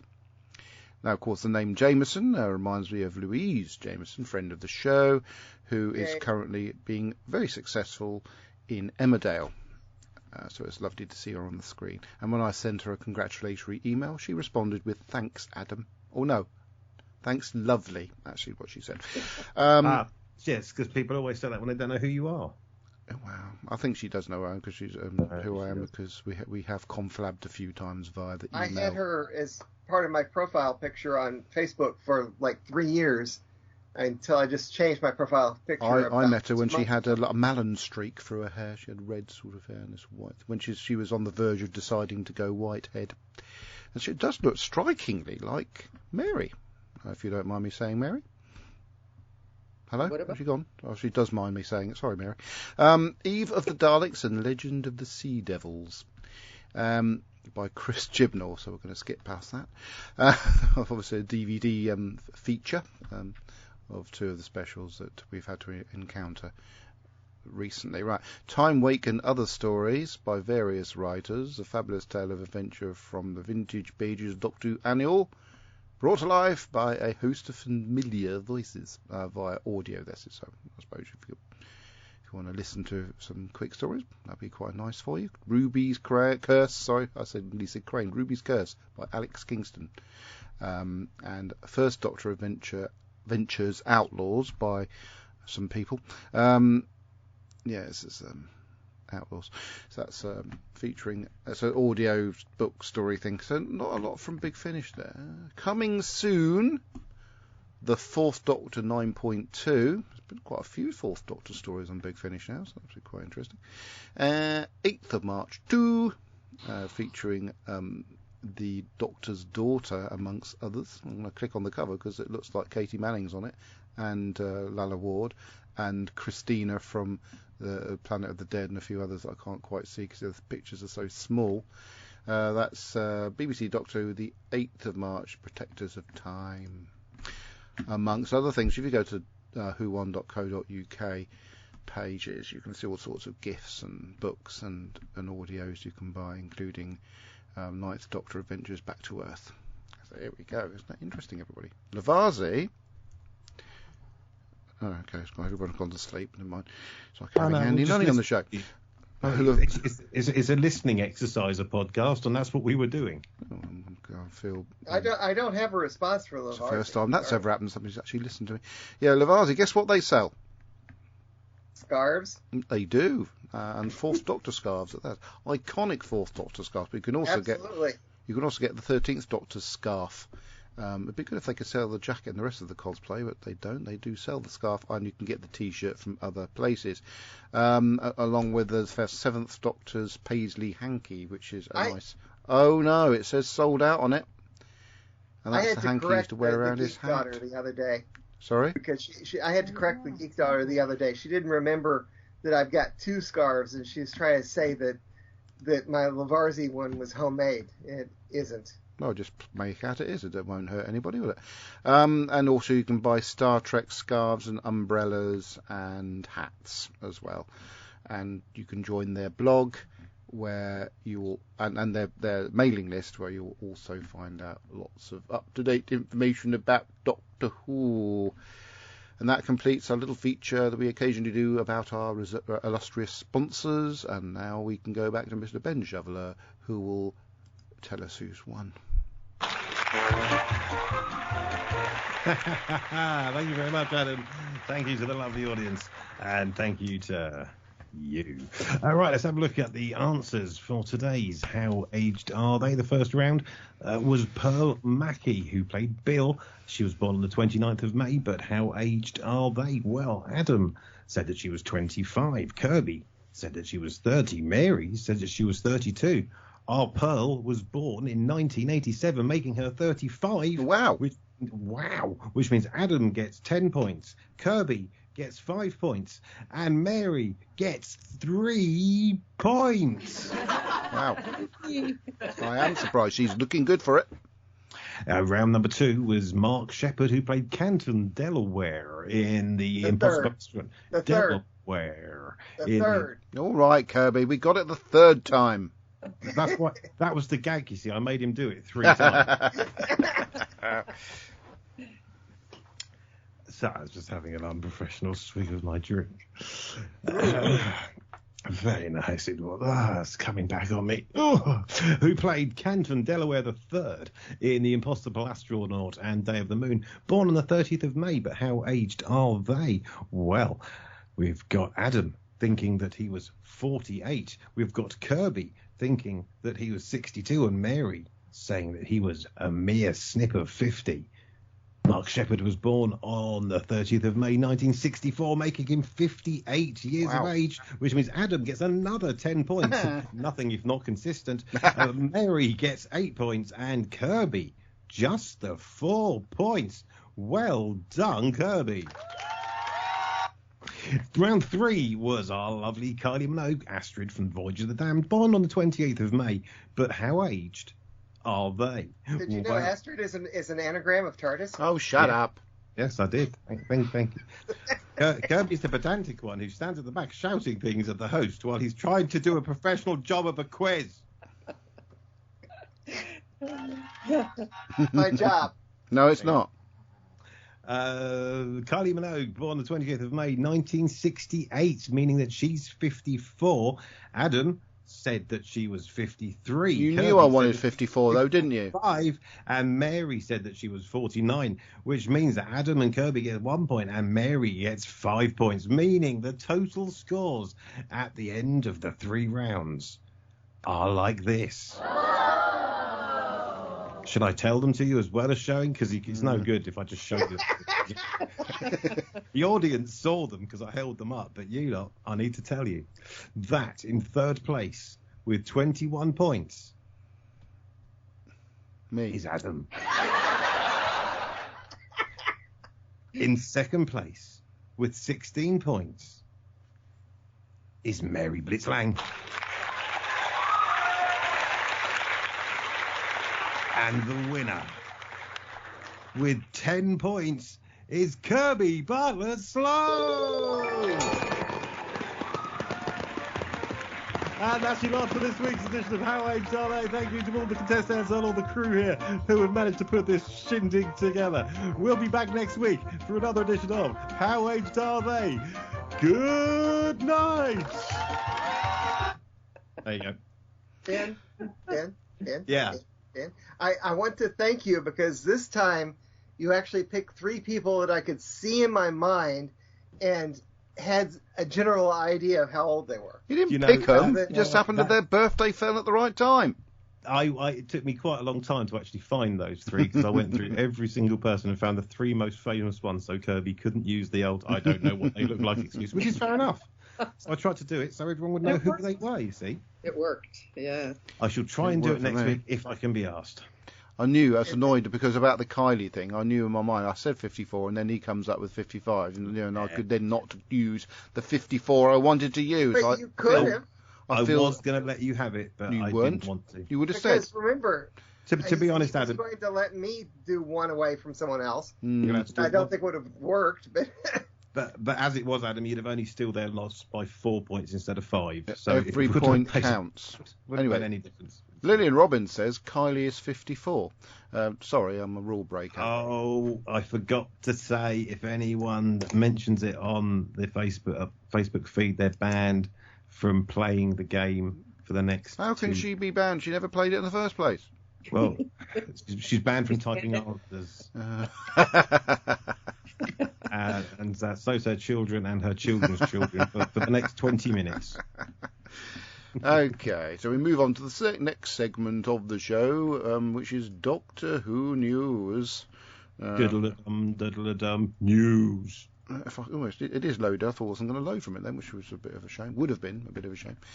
Okay, I've got a vibration come through on my phone. I hope that means something that's going to enable me to earn some money.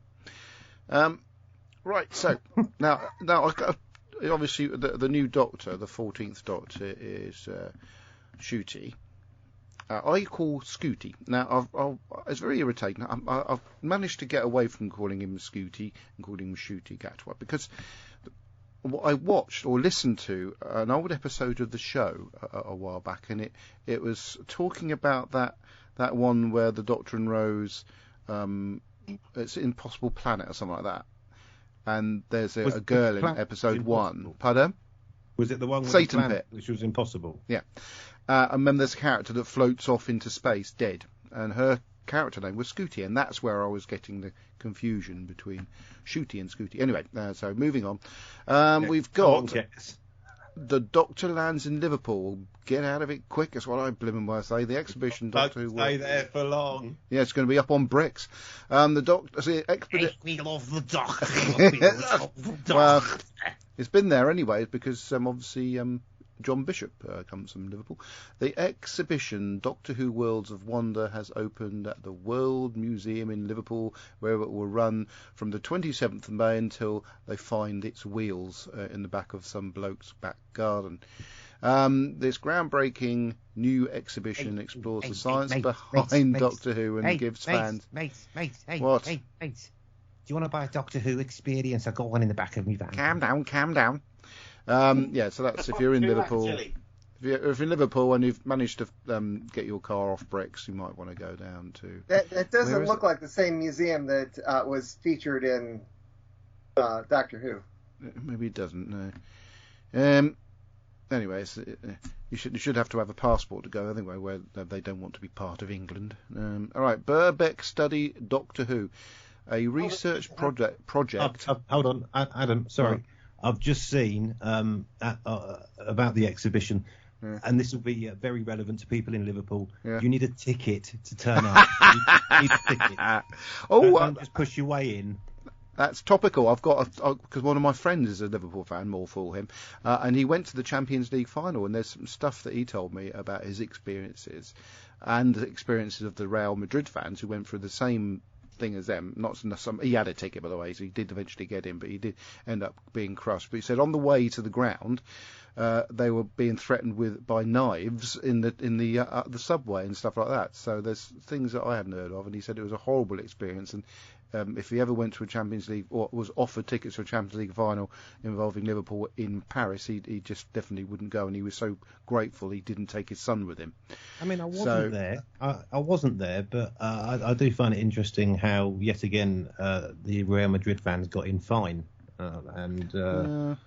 Well, he said he saw Real Madrid fans in the tube station, and they were getting threatened as well by the locals. But I could only go by him, and he was actually there, and he's not a reporter. He was actually one of the fans that was trying to get in, and did get in after a bit of a crash. 150,000 Real Madrid supporters to go there ticketless either. Oh no, but he had a ticket though. Anyway, Verity Lambert plaque. Blue plaque unveiling. The Blue Heritage plaque dedicated to Doctor Who's first producer, Verity Lambert, has been rededicated at a ceremony at London's Riverside Studios. The plaque was jointly... What? Sorry, I played a video and it started playing. I didn't hear anything. I was on a roll then. I was saying all the words correctly in the right order and everything. The plaque was jointly unveiled by former Doctor Who showrunner Stephen Moffat and the programme's first director, Waris Hussein, I realised he was still alive, at a star-studded ceremony last Sunday, the 29th of May. That's our wedding anniversary. What else we got? Oh yeah, some more Lethbridge Stewart books are also coming out. And if you were able to watch this rather splendid pageant that was in front of Buckingham Palace this afternoon, apparently there were some Daleks in the pageant. So there you go. There was a bit of Doctor Who in front. Well, of course, Her Majesty wasn't there at that point. She was on her way from Windsor Castle, but the rest of the royal family saw it. So that's Doctor Who news. So now we move on to what we watched this week. Now, I've actually forgotten a few of the bits and bobs that I watched, but I have made a list of the stuff I did remember that I'd watched, because I do tend to watch a lot of stuff on Discovery Plus. I have heard that they may be launching Paramount Plus in the UK, which is great, because I'll finally get a chance to watch Discovery Series 4. Right. What I watched this week. So I went to the cinema on Thursday and we watched Top Gun Maverick without having ever watched Top Gun. And you don't need to have... Are you the only person in the world who's never seen Top Gun? Clearly I've not. I've never seen it. Deb hadn't seen it, and nor had Isabella. So anyway, you don't have to have watched it, because they reference it with flashback memories and stuff like that in the new film. It was quite entertaining. It was what you would expect it to be, and it was a good story. Lots of drama, lots of action, it's got a little bit of romance. Pardon? It's got a continuity error, according to yeah, I know. Captain Talking Kirk. of continuity errors, I'll come to one of those in a minute. Quite a few actually. Not in that one, but that was quite a good film. With a couple of hours of fairly good entertainment. Deb enjoyed it anyway. Stranger Things Series 4 has become available, and Isabella's watched the whole thing. She did an exam last week on the day it came out, came home and then watched every episode for the rest of the day. Me and Deb have actually managed to get through episodes 1 and 2. As Stranger Things tends to be, it gets better and better as the series goes on. But continuity-wise, there's a scene I noticed, a couple of scenes in which actors when they do that one-to-one thing and they're having a conversation and they got the cameras at one end and it flicks to the other side, where the actors are clearly looking in the wrong direction and you sort of notice it. And where they've had 3 years to put this series together, I was thinking that's a very odd bit of editing. And and there's a few other bits and bobs in it that a bit, think something's happened and it hasn't happened and things like that. But apart from that, it's Stranger Things and it's fab. There's also a new series on Disney Plus called Obi-Wan Kenobi, and it is magnificent. It's so good.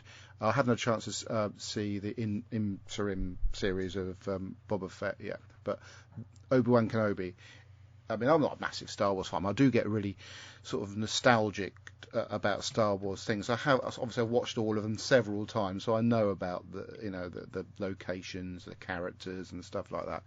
But Episode 1 has a lovely recap, slightly out of order, recap of what happened up to it. So it brings it into a beautiful continuation. And Episode 2 is simply an extension of Episode 1, so it's Part 1, Part 2. And it's so good. If you hate Star Wars, you won't like it at all. I don't hate Star Wars. I think Star Wars is one of the things you can watch once and then watch it again 20 years later. But you can see that Ewan McGregor's heavily invested, and he's one of the producers, but he's heavily invested in this story, and he's been doing lots of internet things talking about the series, the character of Obi-Wan. He loves playing Obi-Wan. And, yeah. If you haven't had a chance to watch it because it's fab. There's a series on Disney Plus called Caught in the Net, which is a documentary series about villains that have been, or murderers or kidnappers that have been caught because of their internet footprint, basically. And that's been really interesting to see how they sort of they ask them in the interviews, oh, what do you do here? And I don't know anything about it. Your phone says otherwise, and things like that. And there's a woman who was murdered, and she's wearing one of those Fitbit watches, and it sort of shows exactly when her heart stops.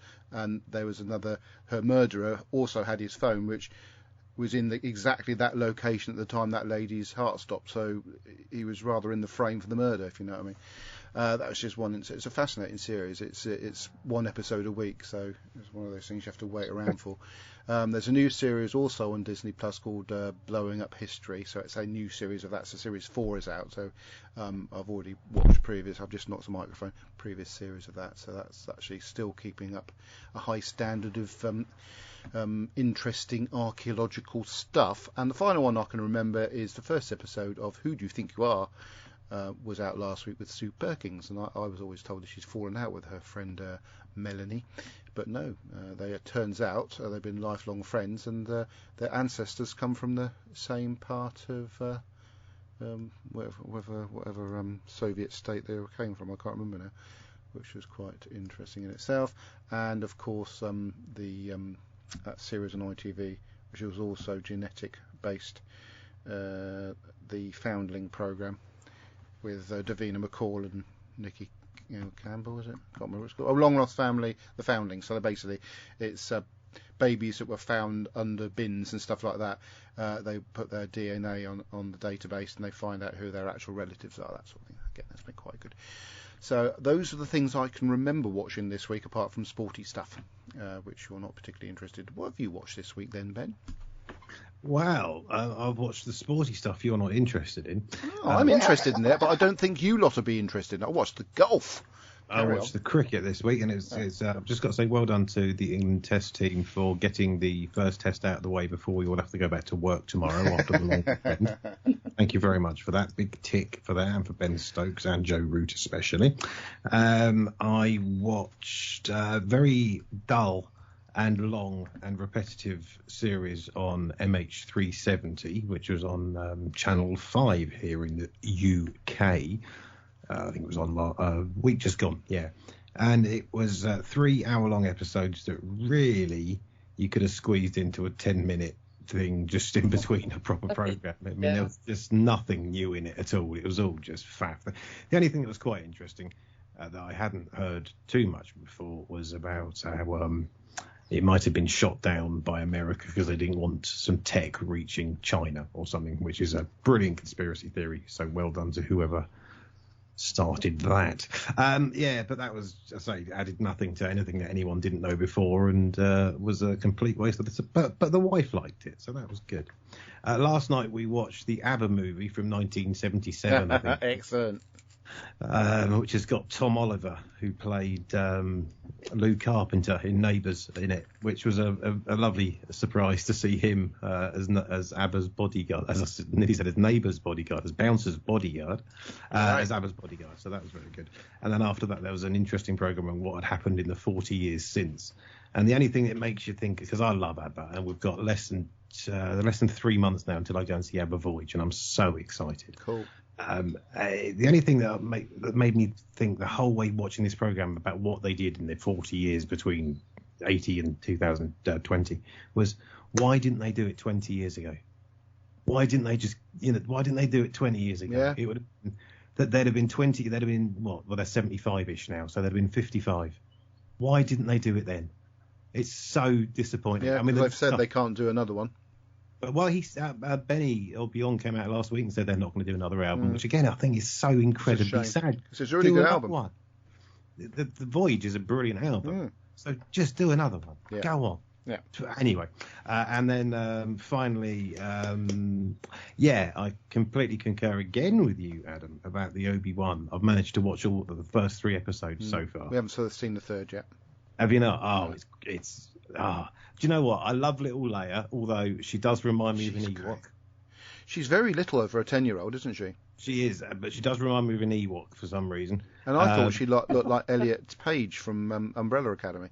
Especially in the way she runs. That's very Ewok-like, her little legs around the side instead. But I've only found her incredibly annoying once, and I do have a big issue with child actors because they are genuinely very annoying, especially American child actors. Mainly. But she's 95% very good for me. I think she's been. Yeah, she is good. She's got a good sort of chemistry with Ewan McGregor as well, isn't she? And she has somehow absolutely encapsulated Carrie Fisher. Yeah.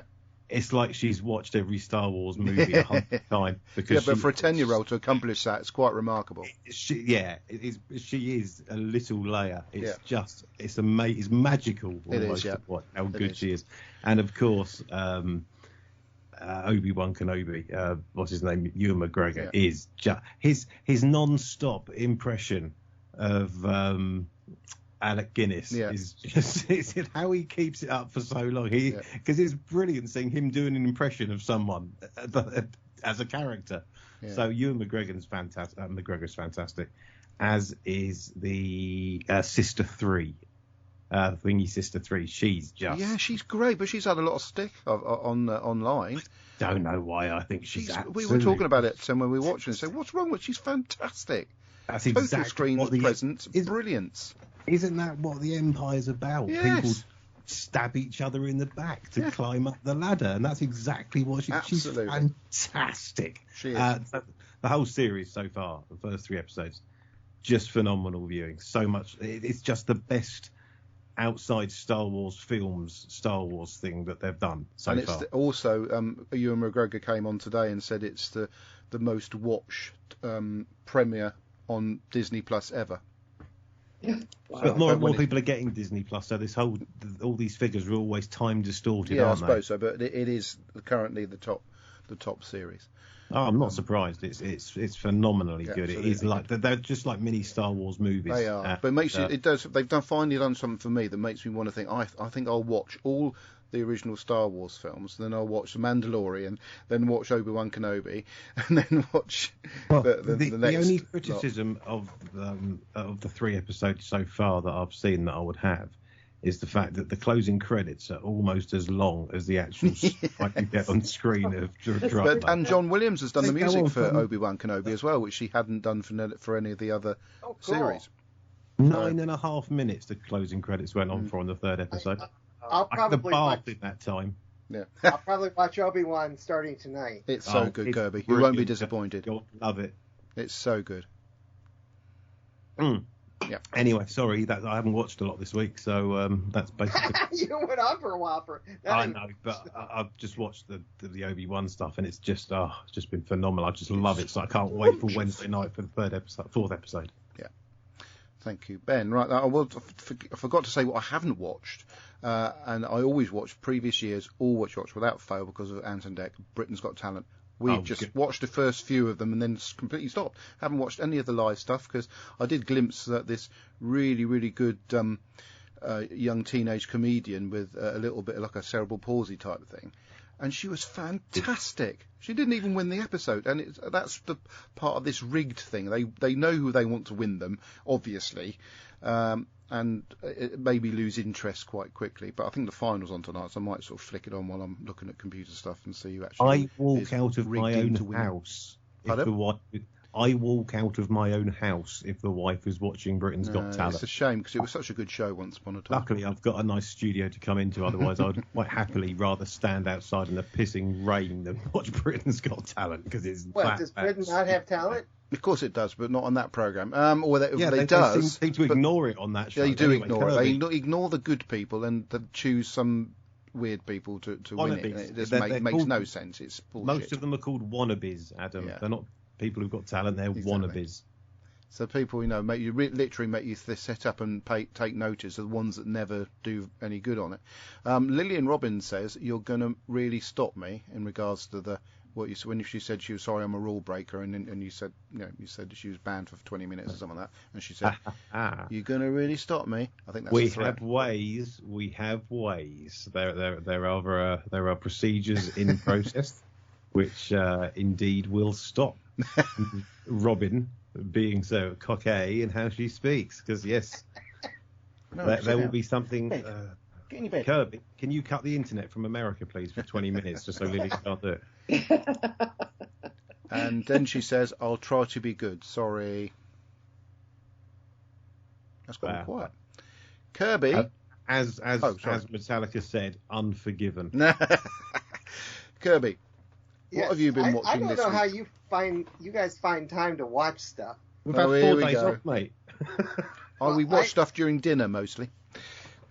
I do know part of it. I tend to watch a lot more YouTube than actual. Suck down with the kids. Produced TV shows.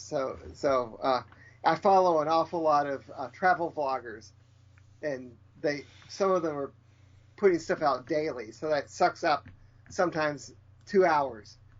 You could have stopped before the word up. Anyway, what I have watched mainly for the past 2 weeks since we last got together was Strange New Worlds, which is continuing to be the best Star Trek in ages. I know, I want to watch it. And the most recent one was called Spock Amok. A TikTok. No, it's a direct reference, has direct references to Amok Time. Yeah, okay. And they even played the battle music. Brilliant. Thanks for spoiling that for us. So when that comes along, I do eventually get to see it. It won't have that as much effect on us. So thanks for that, Kirby. It was kind of expected. It's like me saying that Hayden Christensen's in blimmin' Obi-Wan Kenobi. What? Which one was he? Was he one of the Stormtroopers? And I'm also going back and I'm rewatching lots of stuff on Disney Plus while I do other things like brushing your teeth. Well, no, not brush my teeth, but while I'm doing other things where I don't have to necessarily keep my eye glued to the screen. Surely you need some special water to get your eye off the screen, wouldn't you? That would be quite uncomfortable. I've been watching lots of older movies or not so old movies on Disney Plus. Last night I watched an overlooked, fairly recent classic called Meet the Robinsons. I love that movie. Splendid. Have you ever seen it? Possibly, I can't remember. Okay. Well, it's good. Oh, is that it? Oh, thank you very much, Kirby. That obviously, I'm hoping they go. Oh, and I posted a link, by the way, to a little behind-the-scenes documentary for the Liverpool exhibition, and it looks like they pulled in a lot of the stuff from the garages, from the Doctor Who experience. But I also took a screenshot and put it out. Eldrad must live.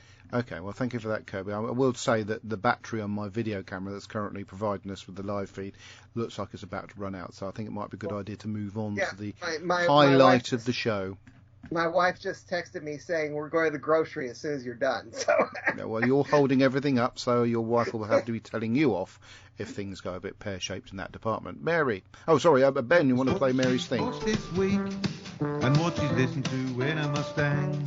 And also what was read in the world of Mary Blitzland. How could you forget? And when it comes to Big Finish, she's the leader of the gang. So shut your mouth, pray silence here. Mary Blitzland. Okay, well, I too have been watching Obi-Wan Kenobi, Hey. and I really like it. Hey. But the question that comes to mind for me is, okay, we're tying together all these stories. We're kind of closing gaps, like how did this start and how did they meet and, how did this story develop? I'm just wondering what will they have left to tell once they've closed this time gap? Because we've been going into the stories of, the Anakin, Darth Vader, Luke and Leia and Obi-Wan, once we know where everybody came from and how they all met and how it developed into, that first episode, A New Hope, it's like, well, are we out of stories? No. What is this New Hope business? I remember in 1977, there's this movie called Star Wars. No, shut up, Kirby. To do with New Hope.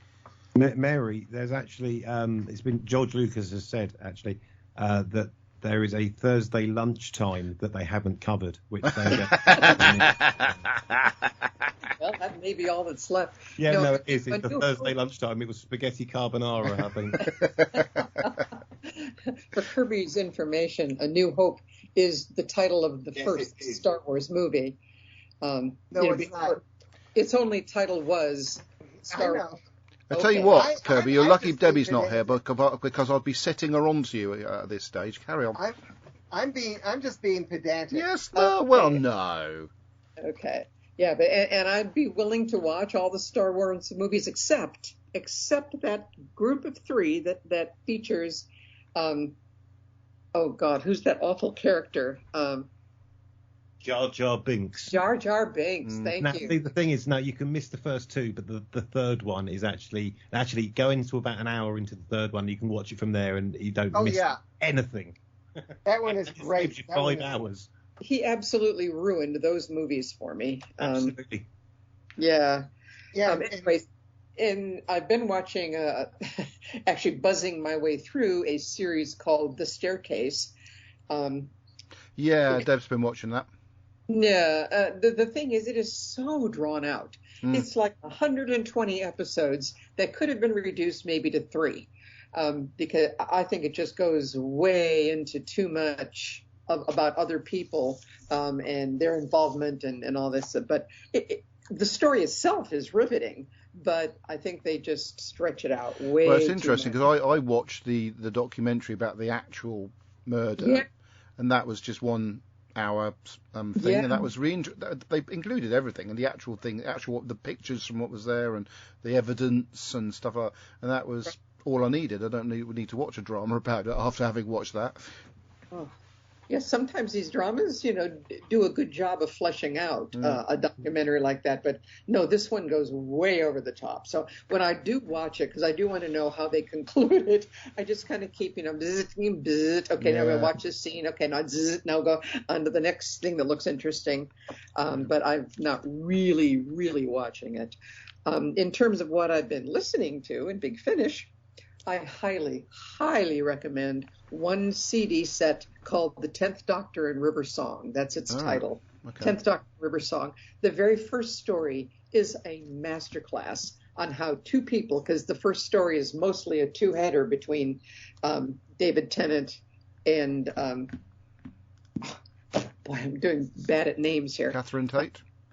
No, River Song. I mean Alex Kingston. Alex Kingston, yeah. Between those two, they create a whole world. It's both hilarious and horrible and everything all tied into one. It's riveting, the first story of the threesome.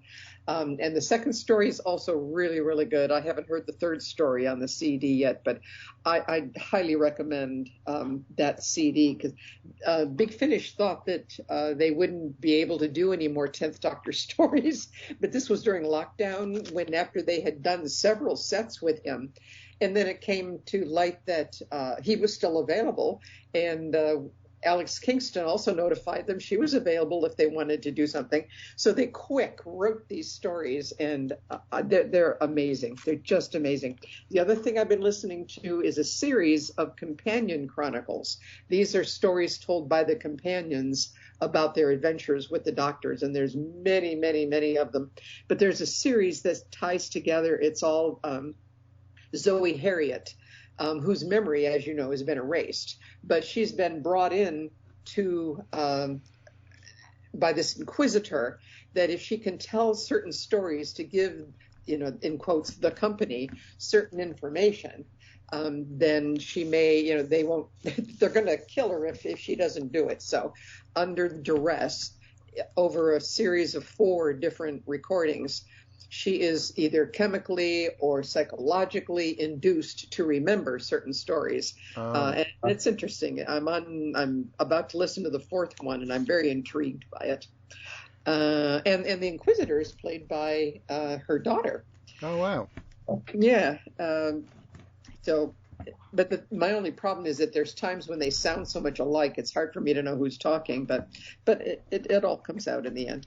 In terms of reading, I just finished reading The Mind Robber, the Target book, The Mind Robber, which The Mind Robber is a good story anyway on TV, but it's even better in the book because a lot of stuff is fleshed out, and I'm able, with my imagination and reading, to do a better job of filling out the fantasy world of the Mind Robber. Remember the doctor and his companions, Zoe and Jamie, are trapped in that fantasy world where they have to work through stories and meet various characters. And my imagination did a better job, I think, of creating the characters and the settings than they had the budget probably to do when they made the stories. So that's the story that has no imagination needed for for a certain person riding around on the console as the TARDIS explodes. Yeah. Yeah, that's a good scene. It was. That sounds like a game of the Crystal Maze. Yeah. Okay, well, thanks, Mary. Right, one thing I forgot. Done? I interrupted her. Was she done? Yeah. Oh, yeah. Okay.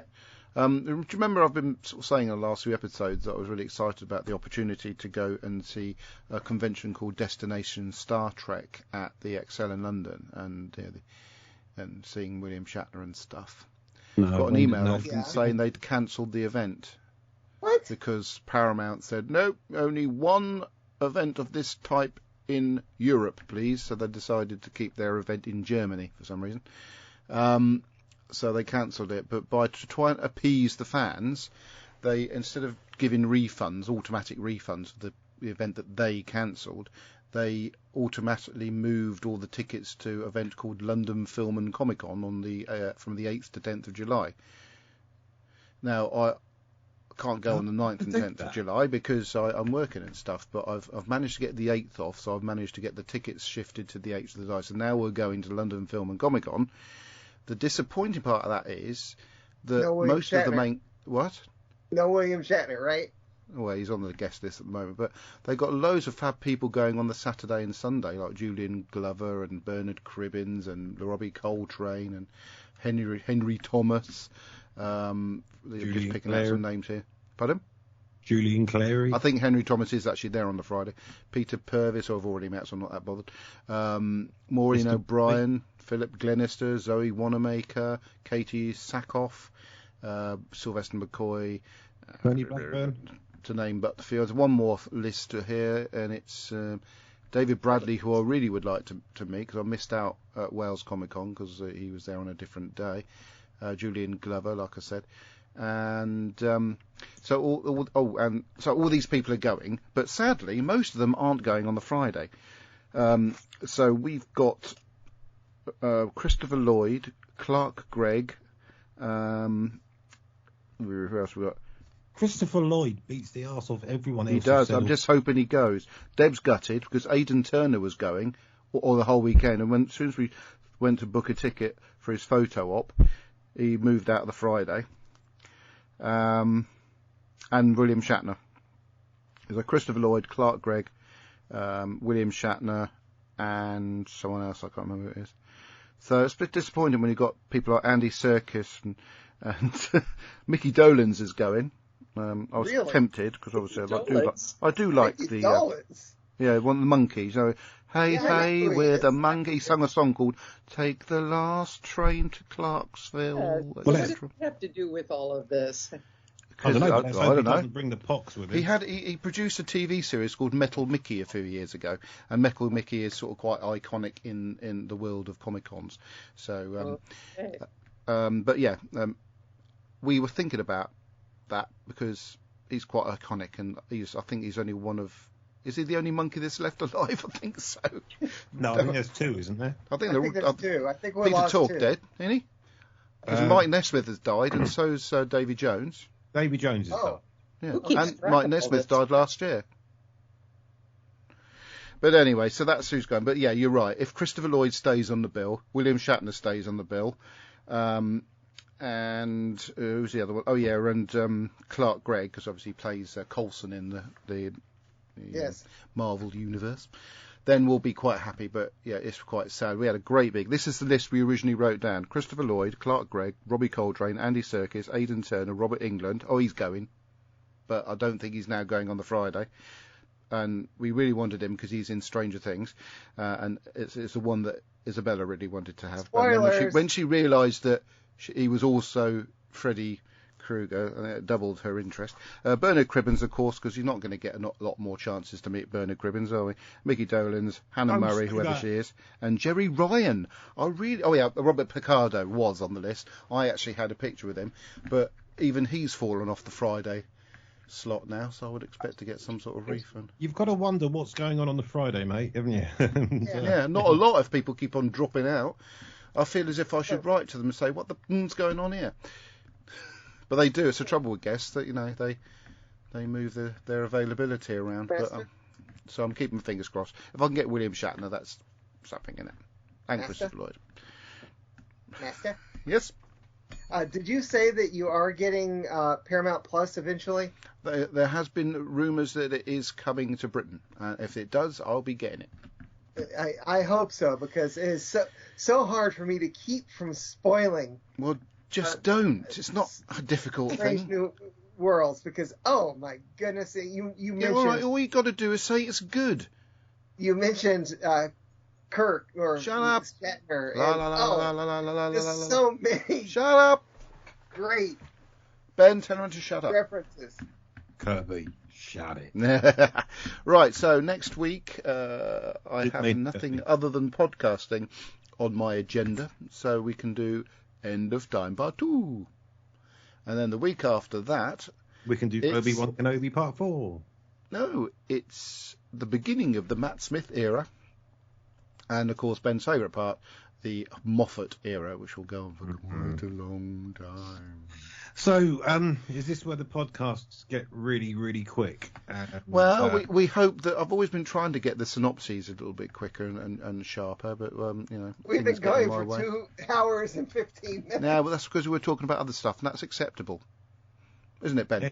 It's going to be even more acceptable when we get into the Stephen Moffat pack. Yes. But we could spend, I reckon, if we spend a good, 5, 10, 15 minutes talking about the episode, because my views are always going to be, Yeah, that's right. Yeah, no, but the thing is, though, I moan about Moffat, I moan about Chibnall. I also accept that there are a couple of really, really good stories, sort of, in both of those eras. So there's excellent Doctor Who coming up, but there's absolutely horrible Doctor Who coming up. Yeah, there's a couple of really good diamonds in the rough. There's not enough good stories, but the good ones are really good. Now I look forward to seeing those. I know there's one you particularly like, Kirby. It's called Curse of the Black Spot. I think that's one of your favourites. Curse of the Bad Plot. Yeah. I think that's one of his favourites. That's one of his favourites. Anyway, so that's what we next week. Well, I can't wait. I want to gush over Day of the Doctor again. Next week, we say goodbye to David Tennant and Russell T Davies. He doesn't want to apparently go. He doesn't. But for the time being, we say goodbye to Russell T Davies and David Tennant. So until then, thank you for listening, watching, taking part in the show. Please continue to do so, otherwise we wouldn't have a show. Goodbye. Goodbye, Fancy Pants. I hate you, Jar Jar Binks. Oh.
The 20 Megabyte Doctor Who podcast is an APV Services production and is a proud member of the Doctor Who Podcast Alliance. Doctor Who is a trademark of the BBC. No copyright infringement intended.